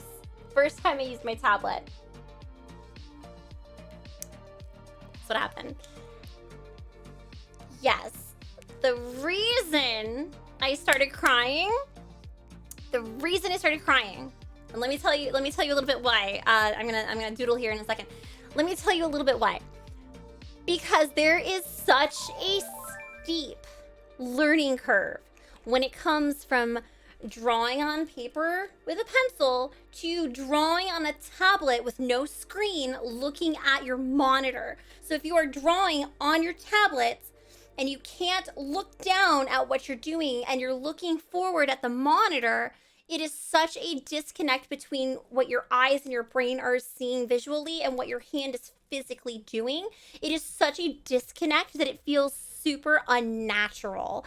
And when that unnatural feeling starts to happen, you automatically start resisting wanting to draw that way. You want to look down constantly, but there's nothing there to look down at. And then you want to move your pen up and like start trying on the screen, but there's no way for you to do it because your like monitor's not like touchscreen unless you're really awesome and have a touchscreen monitor. So, but like the thing for me, like specifically, is that I really honestly wanted to give this a shot, but I wanted to give it a shot after I cried a lot, and Skage looked at me and was like, nope, we're doing this. Grabbed it back out, helps me set it all back up again, and then I spent 3 months just trying. And it wasn't pretty, and it wasn't fun, and it was not something I wanted to do. However, once I got over the disconnect, it was like a light bulb just went off. It was like I learned a new muscle memory. I got used to it. I fell in love with it. I got better. I started practicing more. And about after that first 3 months, 5 months later, so like 8 months in total of learning curve. At 8 months, I was drawing straighter lines. I was having less like jitteriness. I was having better muscle memory. My hand was just like getting used to the feel, because this feels so much bigger than a pencil, right? Like when you're holding the tablet pen, it is so much bigger than like a pencil that it can really make the disconnect even deeper, because you feel like you have to press harder, which you don't, because there's tons of different pressure settings. And so the way that I kind of like got over some of that disconnect was that I quickly was like, okay, we have to practice, we have to do this, we have to do that, we have to get the muscle memory. It's just like any kind of drawing, right? Like you have to get the muscle memory in the brain banks, and say that 10 times fast. Get the muscle memory down in the brain banks, and then once you have that down, it is so much easier to transition all of your drawings.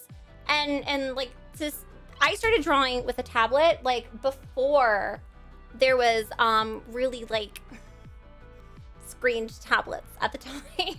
like that was just not an option for me to have a screened tablet, and now it's just like I don't know how to use a screened tablet at all. I tried a Cintiq. I honestly hated it, and the reason why is because at the time when I was trying the Cintiq, it felt really thick and awkward in my hand.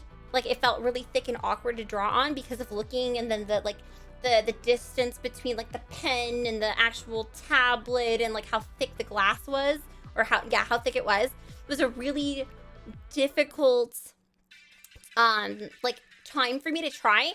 So I think I tried a Cintiq in like 2018. I'm like, nope, I can't do this. I was at New York Comic Con, gave it a shot, tried it out, wasn't for me.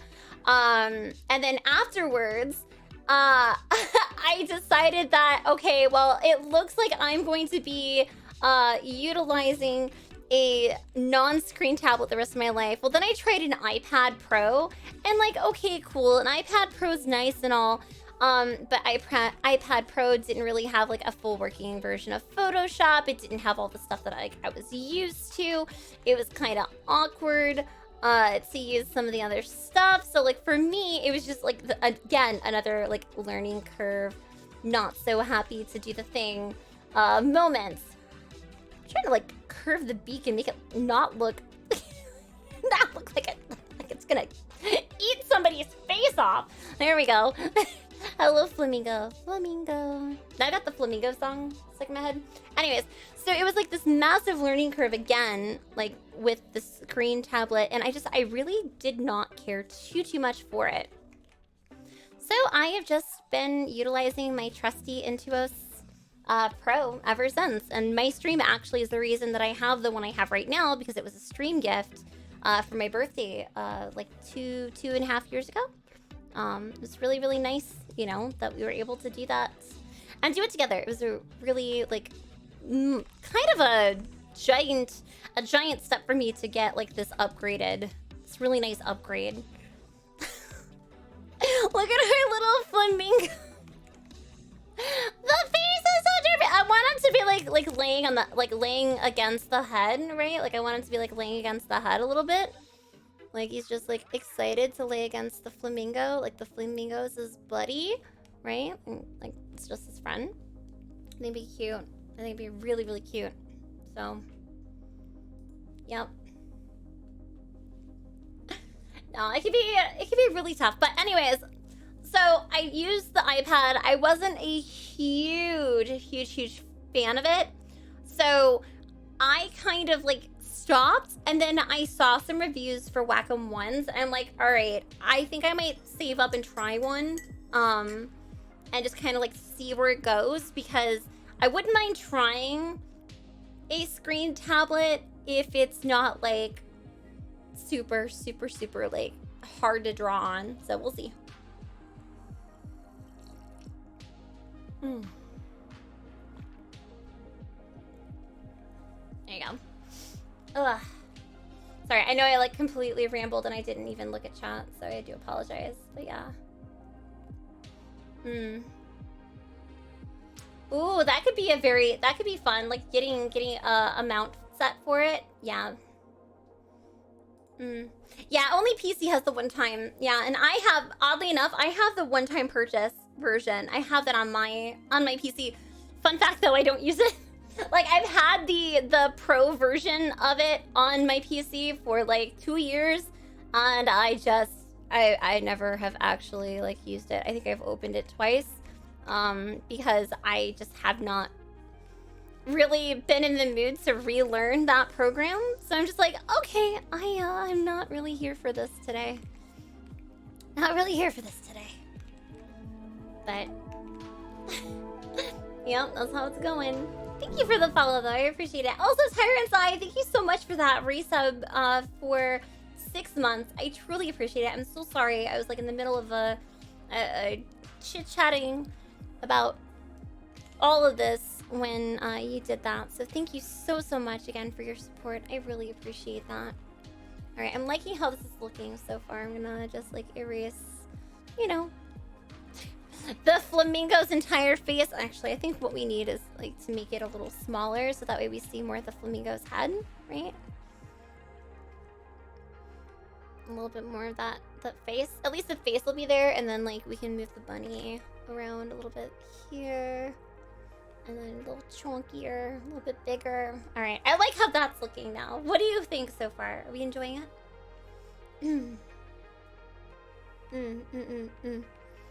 Are there multiple versions coming out? Because I'm legitimately curious about that now.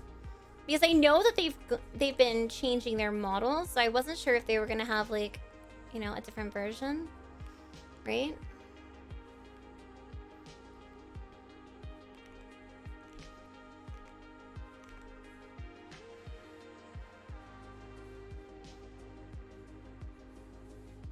I just want to like very gently like block out some water here. Maybe make this like really big.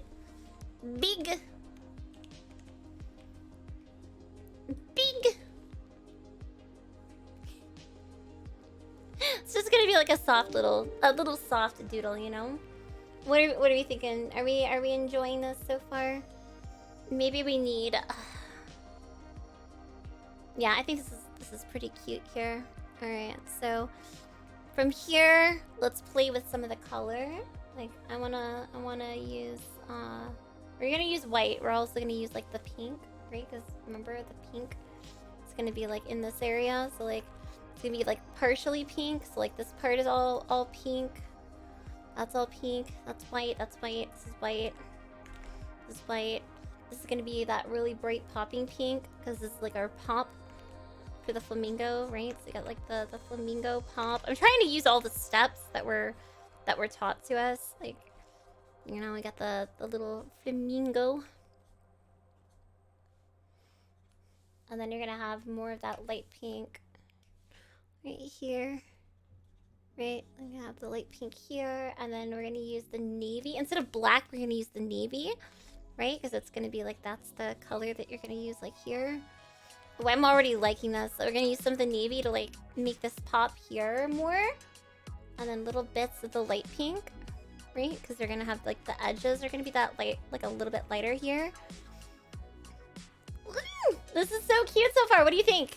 Are we liking it so far? And then I think we need to kind of, like, not necessarily pop art it, but we can use the mint here for the leaf, right? Like, the leaves are gonna be minty. And then we can use some of the mint to, like, pop in little bits of, like, highlight here maybe, and a little bit of the yellow to kind of, like, make it pop more here and here and here. I think overall it's looking really cute. And then I think that, like, maybe we have, you know, the sun. The sun! Pop, pop, pop, pop, pop, pop, pop, pop. It's just a sunny day, right? And then we have, like, the water and, like, this little area here. It's gonna fade out. Like, I'm not gonna do, like, a whole big thing. So, it's not, no bikinis. No bikinis. No peachling bikinis. Although maybe we could, like, have him, like, have it holding a drink, right? Like, maybe they're holding a lemonade.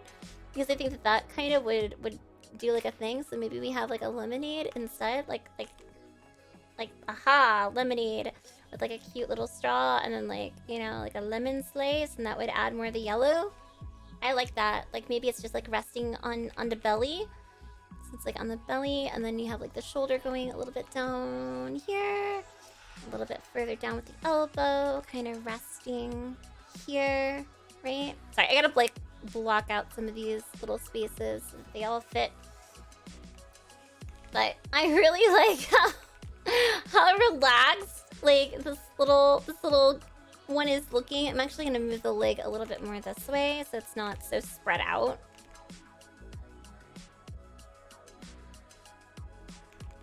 There we go. And then, like, little bits of the butt kind of, like, will shimmer through here. This is actually pretty fun, going through and doing the color this way. And doing, like, little blocks so you kind of see, like, where stuff's gonna kind of pop out and where it's gonna be hidden. And then, like, the little eye here, right? What are we thinking? What are we thinking, everyone? Let me know your thoughts. It's just, like, a quick little way to, like, block those colors out. And then I think we're gonna have, like, you know, the dark pink here for the mouth. Little blushy cheekies. And then we're gonna use the dark color for, like, the eyes, you know, like sleepy eyes. And then maybe, for the sake of this one, it'll have, like, minty eyebrows because we're gonna, like, change it up just a little bit. But I think this is a pretty cute little way to use this color palette. I think it's a fun, like, little way to use this color palette. Okay, so we're gonna keep this as, like, our rough, right? And we'll go ahead and, now that we know that those colors look really fun, I'm gonna save this because I haven't saved anything at all today. Please don't do what I do. Please actually save your progress. Don't do what I do, everyone. Please actually save your progress. Like, that's important. Alright, so we're gonna make this Skillshare palette doodle peachling. Ta-da! See? Good on us. Good on us. Hi, GJ. Ooh, nice, relaxed, nice. Saving is important. Okay, so we're not going for perfection. We're going for just like a really cute, chill piece. Kind of sketchy, kind of messy. So I'm gonna use that dark tone as our ink, like our ink liner. I'm also gonna up the volume on my music. I think it's a little low right now, so let's up that up a little bit. There we go. How's that volume today? Sounding good? Sounding good? Sounding great? Oh no, my eyeball's itchy. 3D models don't have to worry about this, but 4D models, you have to worry about eyeballs. And your nose itching. It's a thing. Feels so real sometimes. I have way too much. I'm having too much fun with this. Hey, you know what though, Liv? You know, good job on that. I hope you have a wonderful session, and you know, I'll be sure to post this on Discord, you know, in a little bit. I'm actually gonna make this more like a leg.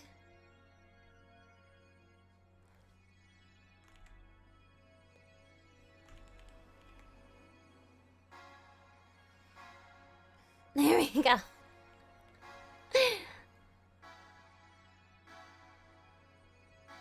I want this to kind of like look super comfy, but also like, oh god, bunny. Like kind of wiggly, right? Like I want this a little wiggly.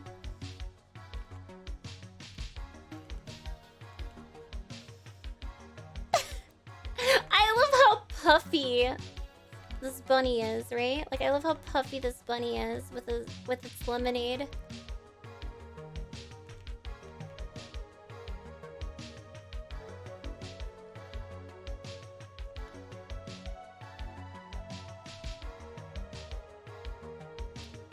Such a puffy, puffy bunny with lemonade.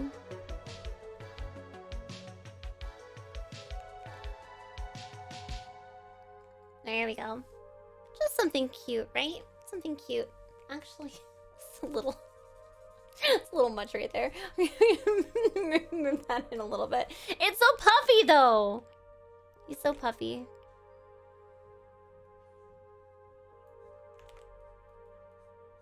I'm trying to like block out the leg. Oh, maybe we pull it in.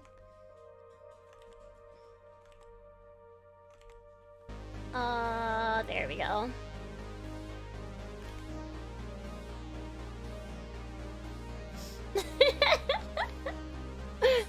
Being cute. Yeah, so relaxed, right? Like super relaxed. But that's the whole point, right? It's like really cute and happy and relaxed.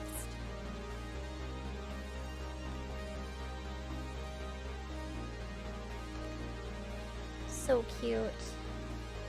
And I like that it's more sketchy, right? Like I think it gives it a little bit more substance being sketchy.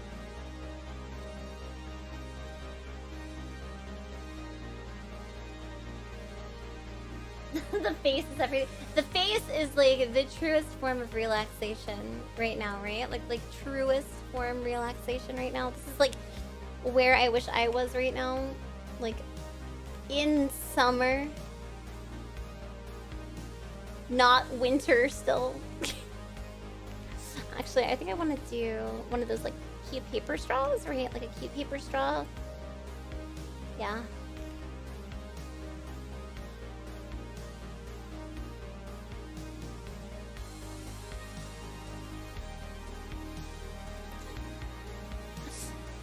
There we go.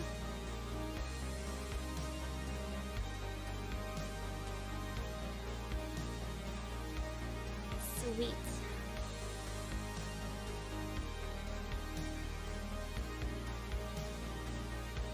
I'm not sure if everybody else is going to doodle something with their palettes. But if you do, be sure to put that in the Discord chat. I would really like to see what you're working on. I think that'd be fun to share all of those.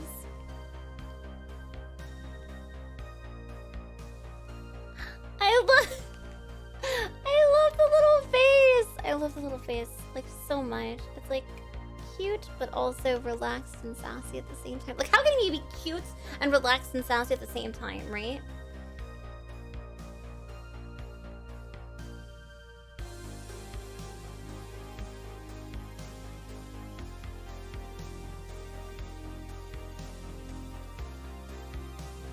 There we go.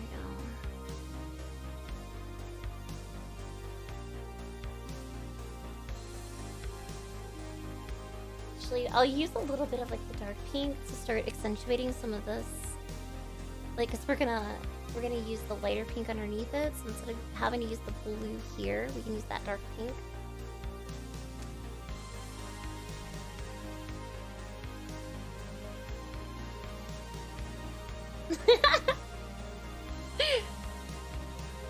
Awesome.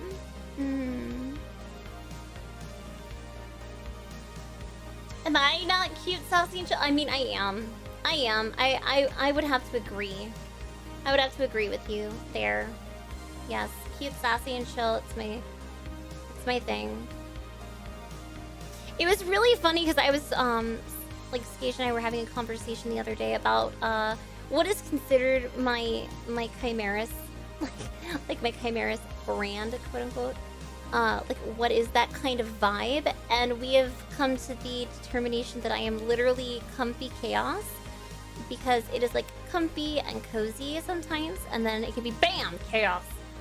Like that. Just out of nowhere. It can happen. It can happen to you. You'd never know.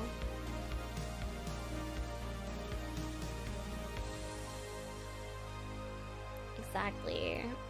Like, just out of nowhere.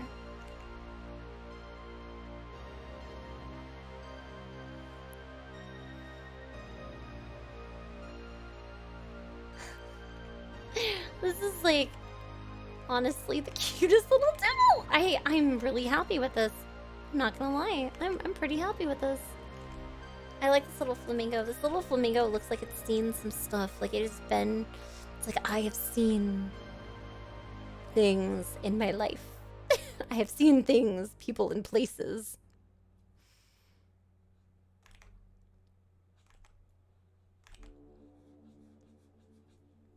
I have seen things in my lifetime. Yes, you have, poor flamingo. Yes, you have. Alright.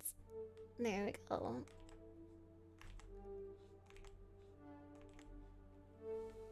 Oh. I think this is kind of cool, like, where it is right now. I don't think it needs to be, like, super, like, big or detailed right now. I think it's pretty cute.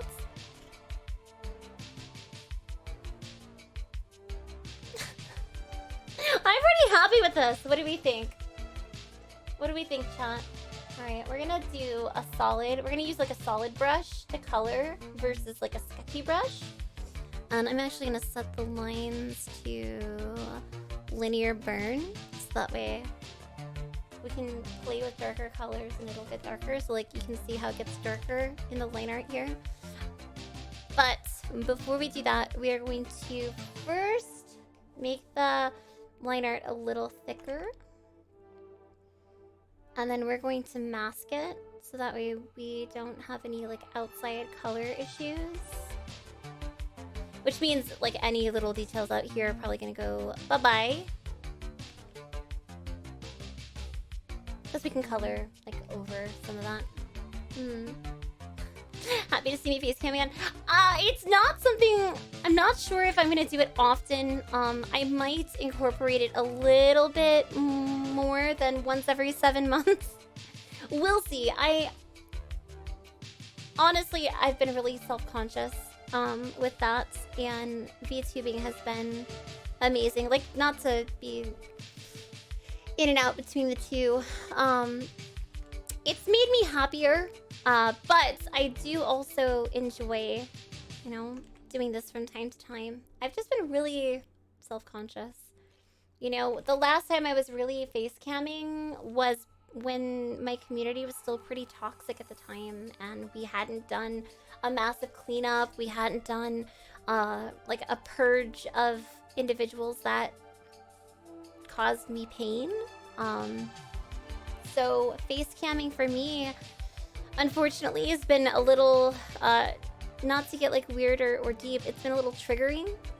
So I have not personally been doing a lot of face camming because the thought of it sometimes makes me really anxious. So yeah, that's kind of been where I'm at. But on a not so heavy note, this has been a really great day. You guys have really made today special, and I appreciate that. I appreciate that a lot. I don't think you realize.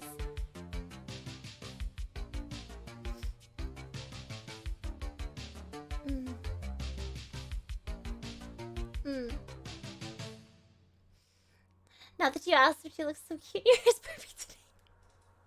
I'm gonna turn red. Stop.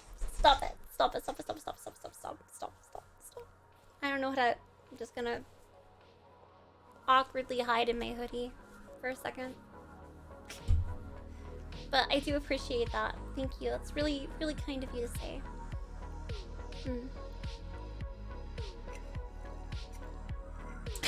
Gorgeous, respectfully, and screw toxic people, you do you. I appreciate it. Here's my thing, right? Here's the thing. So, like, for me, I think what's been hard is that my VTuber has been a really big source of creative inspiration. And so VTubing has brought me a lot of joy creatively. However, it also has always made me really self-conscious on whether or not people care for behind the scenes. Because for me, I'm not like your standard industry VTuber. I am not necessarily playing a character. We have lore, I have background, we giggle about stuff from time to time, and as I do more VTubing, who knows, that might change. Right? Like, there may be a little bit more backstory stuff. There may be a little bit more playfully playing a little bit towards that personality quirk that I've given her. Because 𝐂𝐐𝐍𝐄𝐂𝐓 is built off of a lot of my personal personality.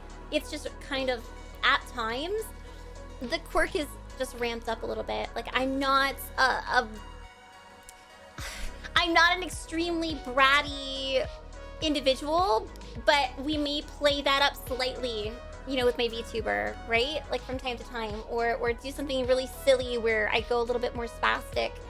But at the end of the day, my VTuber is very, very, very much my own personality and my way of exploring my individuality outside of my brand. So while I have always valued, you know, what I do for a living, I've always valued Tasty Peach. I love what I do creatively. I love what I do with my community.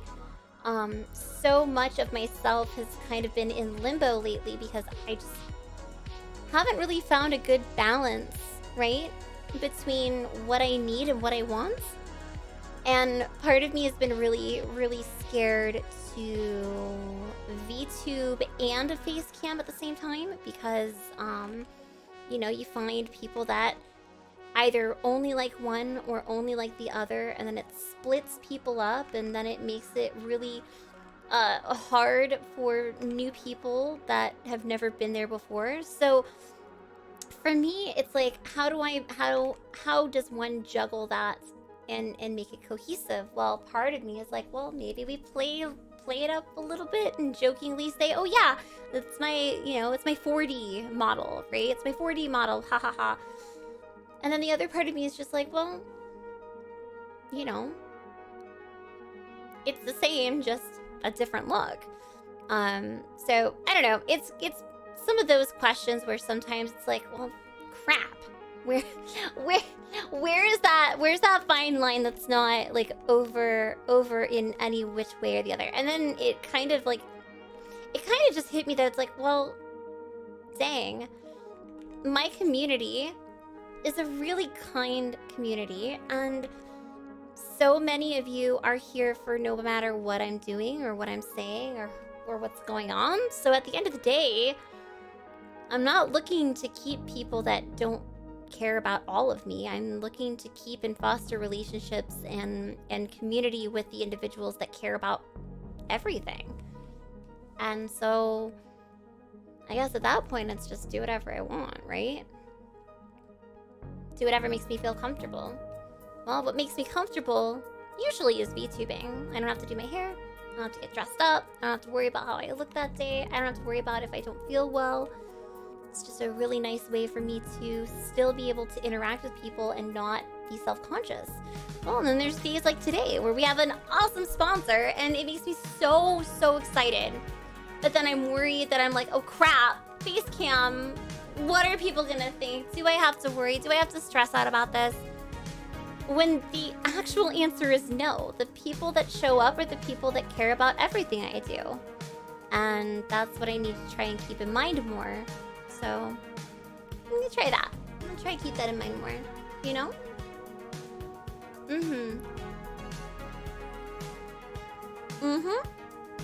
So maybe we will have a face cam stream once in a while, you know? If I get, you know, if we do additional sponsorships, if we do additional things like that, you know, I would really love to offer more face cam. So, because you never know, we may get sponsors that want VTube. We may have sponsors that want face cam. So it's all going to depend on what the sponsor wants for those. And at the end of the day, as long as it aligns with what I need and what I want in life, well, I'm going to do it. Like this. There's a special kind of magic in finding your people. It's so true! And yes, you're right, Cruz. Whatever makes me comfy. Liv, have a great day. Thank you so much for hanging, honestly. Yes, I'm glad that you enjoyed the Skillshare partnership today. And I hope you learn lots of fun stuff. Because of me? Aw, Mylin, it's because of me? Face cam or no face cam? I appreciate it. Honestly. VTV is a lot of fun to watch, but at the end of the day, she is you and you are her. It's all of us. You guys are amazing. Ooh, Mylin, you've redeemed dating advice. Ooh, okay. Well,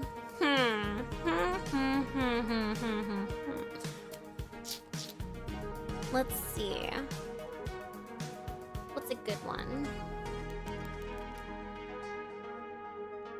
Yeah, I know, right? A real one this time. Can't be taking your monster girl out because we're not in monster girl form.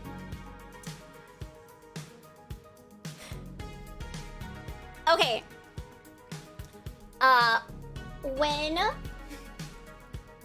When asking out your Valentine, haha, because Valentine's Day is next week, haha. When asking out your Valentine for a special evening or a special day, the best way to try to secure that date, find one of their favorite things and surprise them with a little gift basket of their favorite things. If they love cookies or flowers, or maybe they have like a favorite candy, it doesn't have to be all pink and pretty. It could be their favorite movie. It could be popcorn. It could be like setting up a something like that. Put together a gift basket of like their favorite things that are meaningful. It could even be something small.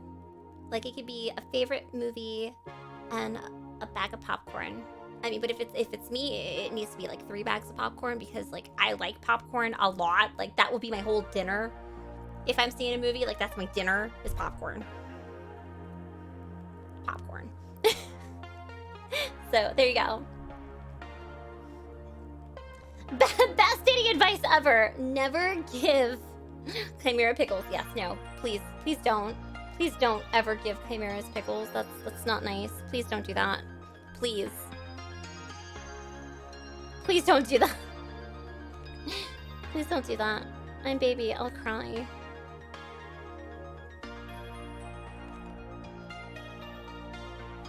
It's like the weirdest dating advice. Favorite anime, yo, let's go. That is perfect. Binge a favorite anime. Do it. I want you to do the thing. Do the thing. All right, look at us go. Look at this go. This is cute. All right, we're gonna lay some flaps now. All right, so we're gonna turn this into a linear burn for our line art. We have our color layer right underneath, and now we're just gonna throw some color on this baby. All right, so just like the video said, white is the bonus color. So we're gonna select all of our little areas here that are not gonna get color. We're gonna select inverse. So we have just this. Take that color layer. We're gonna fill it in with a nice neutral light gray. And then after you fill that in with gray, select the layer so it selects the lines. Make a new folder by itself and then add a mask to the folder. It should look like this. I'll screenshot a little picture. It should look like this. Like this. Oh. Like this. So you have your... This is your gray layer. This is the layer that is the gray underneath the lines. These are your lines. This is the color layer for gray. This is the empty folder. After you've selected it, you make a new folder and then you put a masking layer on the folder. And what that does is that everything you put inside the folder now is going to stay colored in these lines. So when you color in these lines specifically, like let's say that you're just going to grab a big marker and you're going to color inside these lines, you can't color outside. Can't color outside.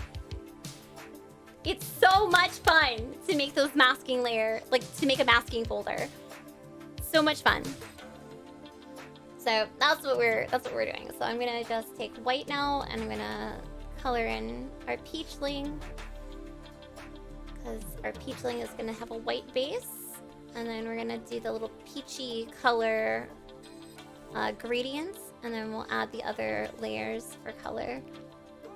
Yes, I color a hot mess when I do flats because it doesn't matter. You're not gonna see any of this when you color on top. And it's just a nice way to flesh some of this out. I love using gradients because gradients are so much fun to play with. So much fun to play with. You can even like bring them down a little bit and then take your eraser and make your eraser like 0 hardness, and then you can make a very clean gradient like that. And then I like to lighten mine up because I want to make sure it's peachy. Ta-da! Look at this little guy. Look at this. Peachling is living its best life, right? Yes. Exactly. Ooh, Pokemon Violet or Fire Emblem Engage. Oh, that's a hard one. I mean, are you more of a Fire Emblem fan or are you more of a Pokemon fan? Because honestly, Pokemon is great and wonderful. But I've heard that Fire Emblem is pretty... This is gonna sound really weird. I've heard it's pretty fire. Not to be weird. I've heard really good things about the new one. I myself am not like really huge into Fire Emblem, so I would not know. But a lot of the people I do know that enjoy Fire Emblem, like they're really into it right now. It's gonna be lemonade, so we want to fill it in. Use this color. This is our mid, so we use a little bit of this, where the hot pink is the top.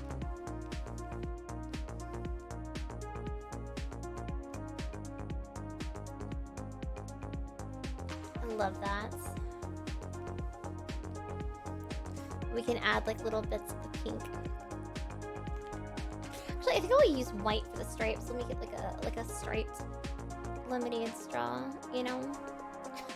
Striped lemonade straw. But then I'll color this in yellow, but then we'll add like a highlight to it to make it a little less like just yellow, you know? Because that's the thing, is that we can use different versions of that color. And then grab this pink. It's like a sunset cup. Ooh, that's cute. Like a sunset cup.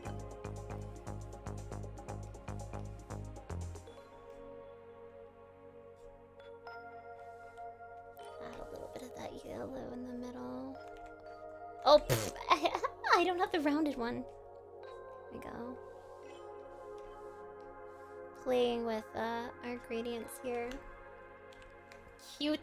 Cute, cute, cute. But then I can also use like the teal, and we can lighten the teal up and make it look like a shadow. Like the straws inside, right? So you just like can follow the line. And it might be good to use the darker, so it's a little less saturated, but you know, all depends if you can do like this.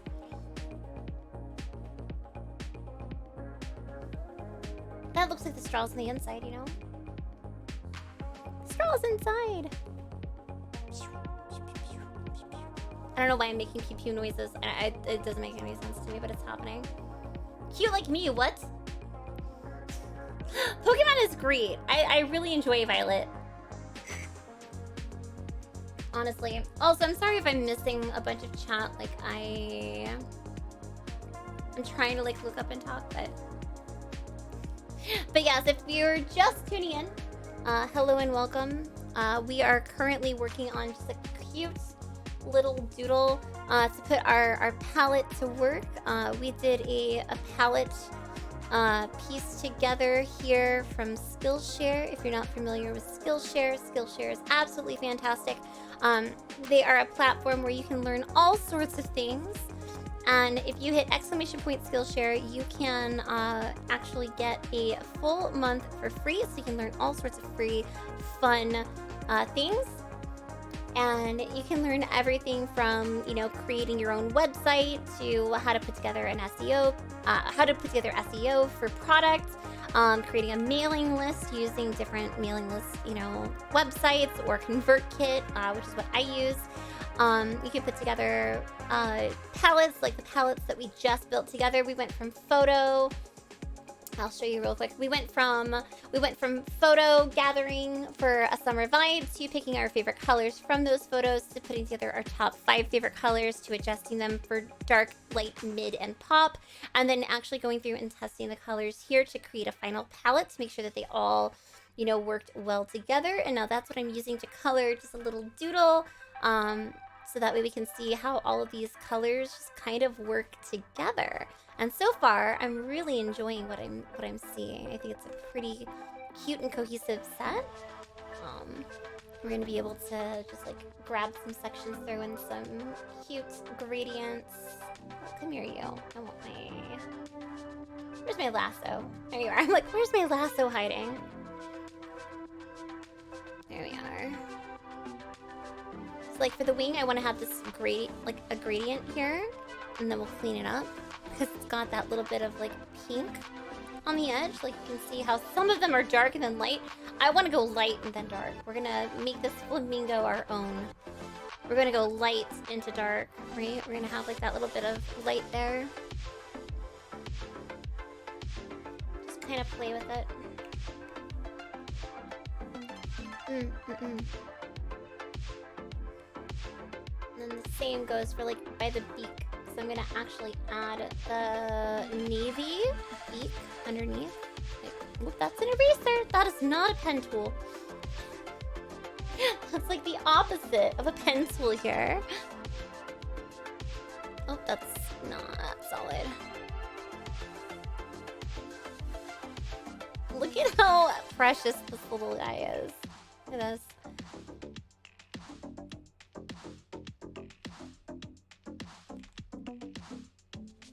Okay, I want a floaty. I want a cute floaty like this so bad now. I want a cute floaty now. Look at that. I want it. I want a real one. Look at that. Yes, please and thank you.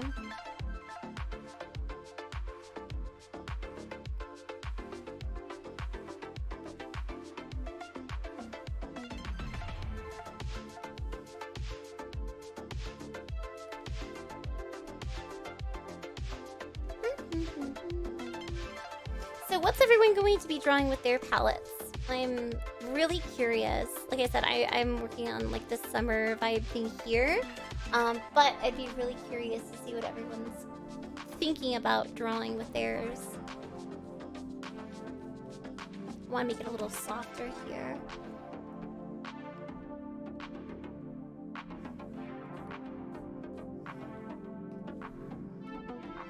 Little bit softer. Slightly soft. Soft baby.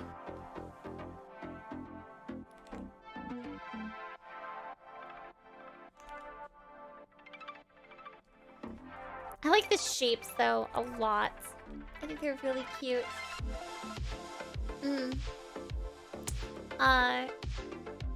Oh no, everybody got to make their own. I sent the video over so that everybody could make their own palette. Although if you want to play with this palette, I'll share this palette with you. You're welcome to use this one. Yeah, I wanted everyone to kind of like maybe make their own palette or play with it however they wanted to. But if you would like to play with this palette, I'm happy to share this palette with you. Like, no problem.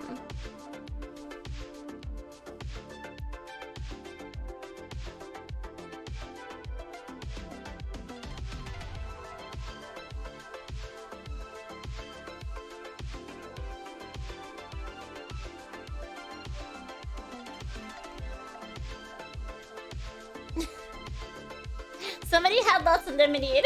They're really happy in the sun. Yes.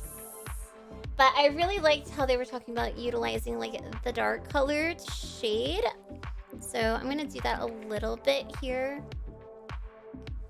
Alright, so let's do a multiplier mode.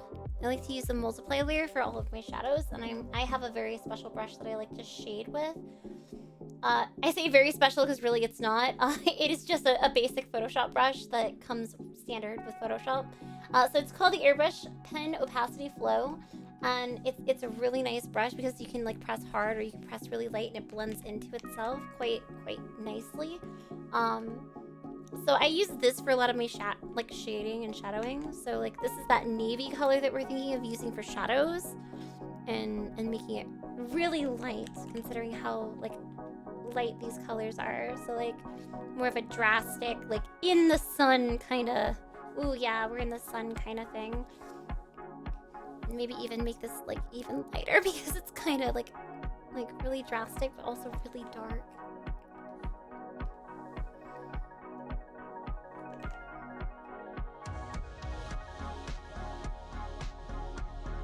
There we go.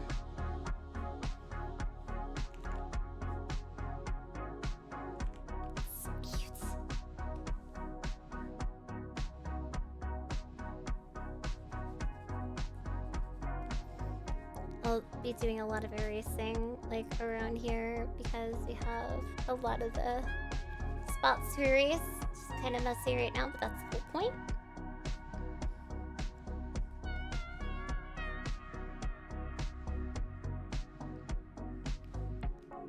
I think that they're looking super darling.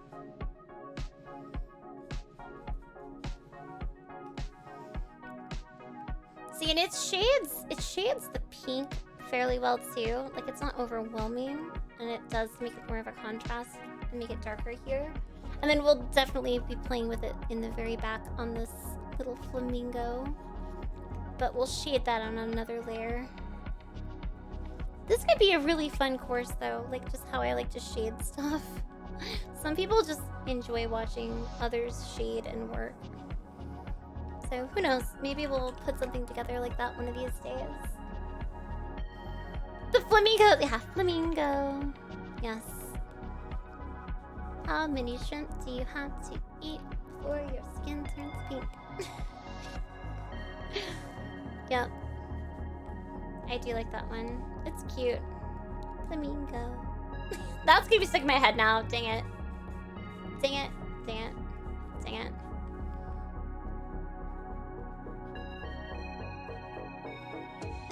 There we go. Sorry, not sorry. Alright, yeah, no, don't be sorry. Don't be sorry. It's a cute song. It is. It's a really cute song.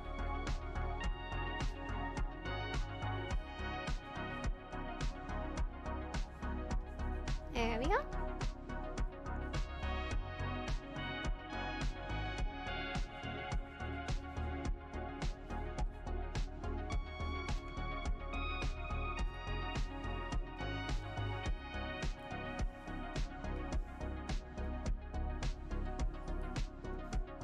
Awesome. Yeah, this shades really well with all of the colors. Like overall, this is a little bit too light though for the mint, so I wanna like deepen it maybe a little bit here. Get a little more drastic. Like really make that mint pop a little bit more. Yeah, that's better. That's better right there. I know, it's so cute! Right? Tell me about it. It's so cute. It is so cute. It's so cute. It's so cute. I'm just doodling on a whim today. It's just how we're doing it today. This is actually pretty fast too. We're doing kind of like a timed doodle, like not like, you know, actually timed, but we are kind of going against my own clock in my head right now. Kind of going against that. All right, so I want to use some of this popped pink as also another shadow color, like for the lemon and stuff, because I think that's kind of a good shadow color there. You can also kind of play with like midtones here, kind of make this a little darker. The mouth a little bit here.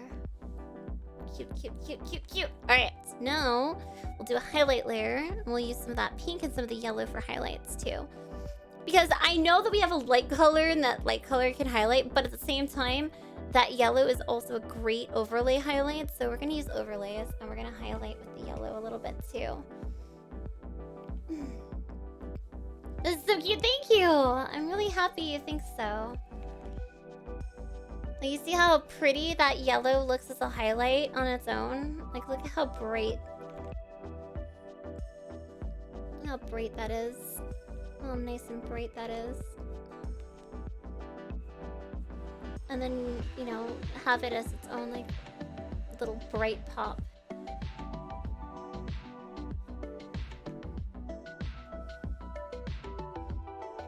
But then you can also use the light pink to kind of double down on the brights. In some areas, we could do like a there, here. A little bit more of a highlight there. This is really cute.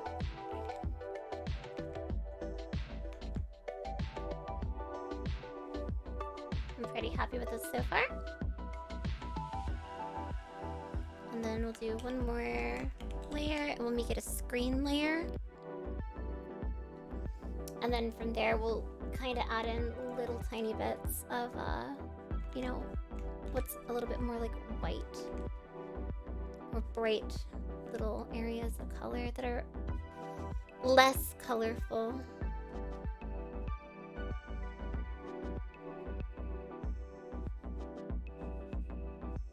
Like little highlights from there, extra little highlights here that kind of make the colors a little less saturated. This is fun to play with. Ah! I'm in love! Look at how cute this little guy is, right? Have I ever done a Summer Vibes merch design? Like, kind of. I have, but you know, this would really be fun to put together a merch set. Yeah, I could probably use this as an inspiration to like put together a summer, like a summer drop for like 2024. Because I have a summer drop for 2023 already planned. That's peach theme. But this could be a really cute like palette for 2024. I could design a plush that has this color set. That'd be really fun.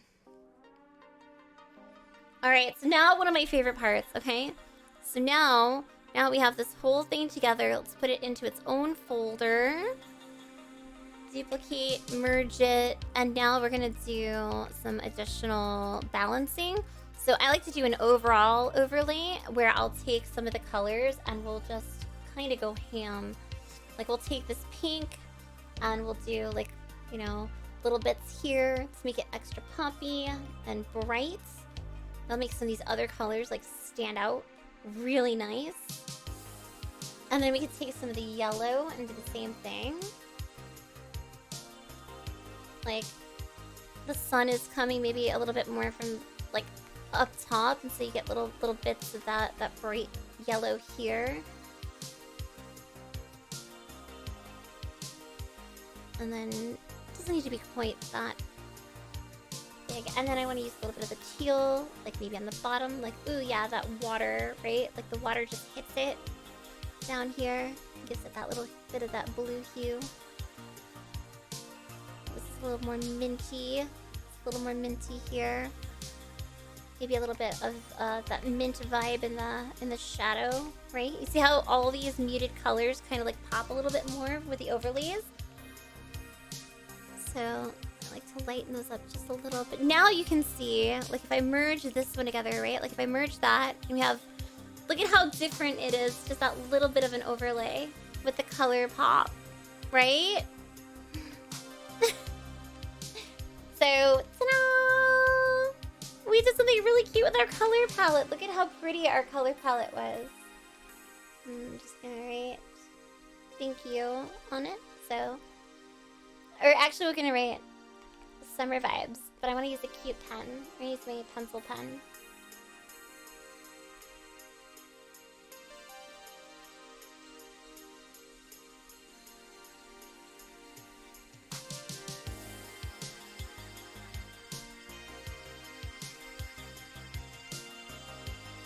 There we go. Good job.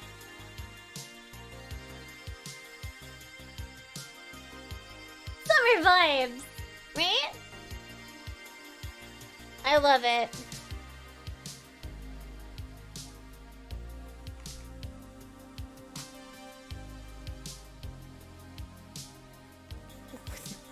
There we go.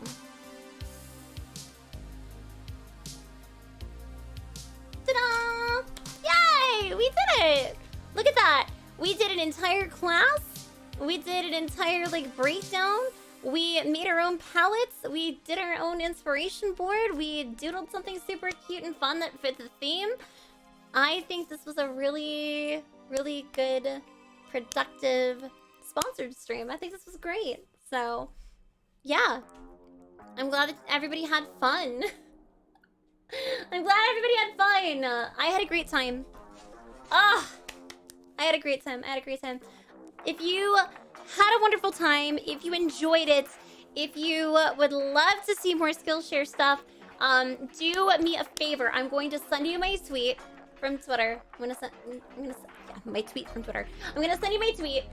If you enjoyed it, please, please, please, please, please do me a solid. Number one, go ahead and join that link from Skillshare. It's a free 1 month.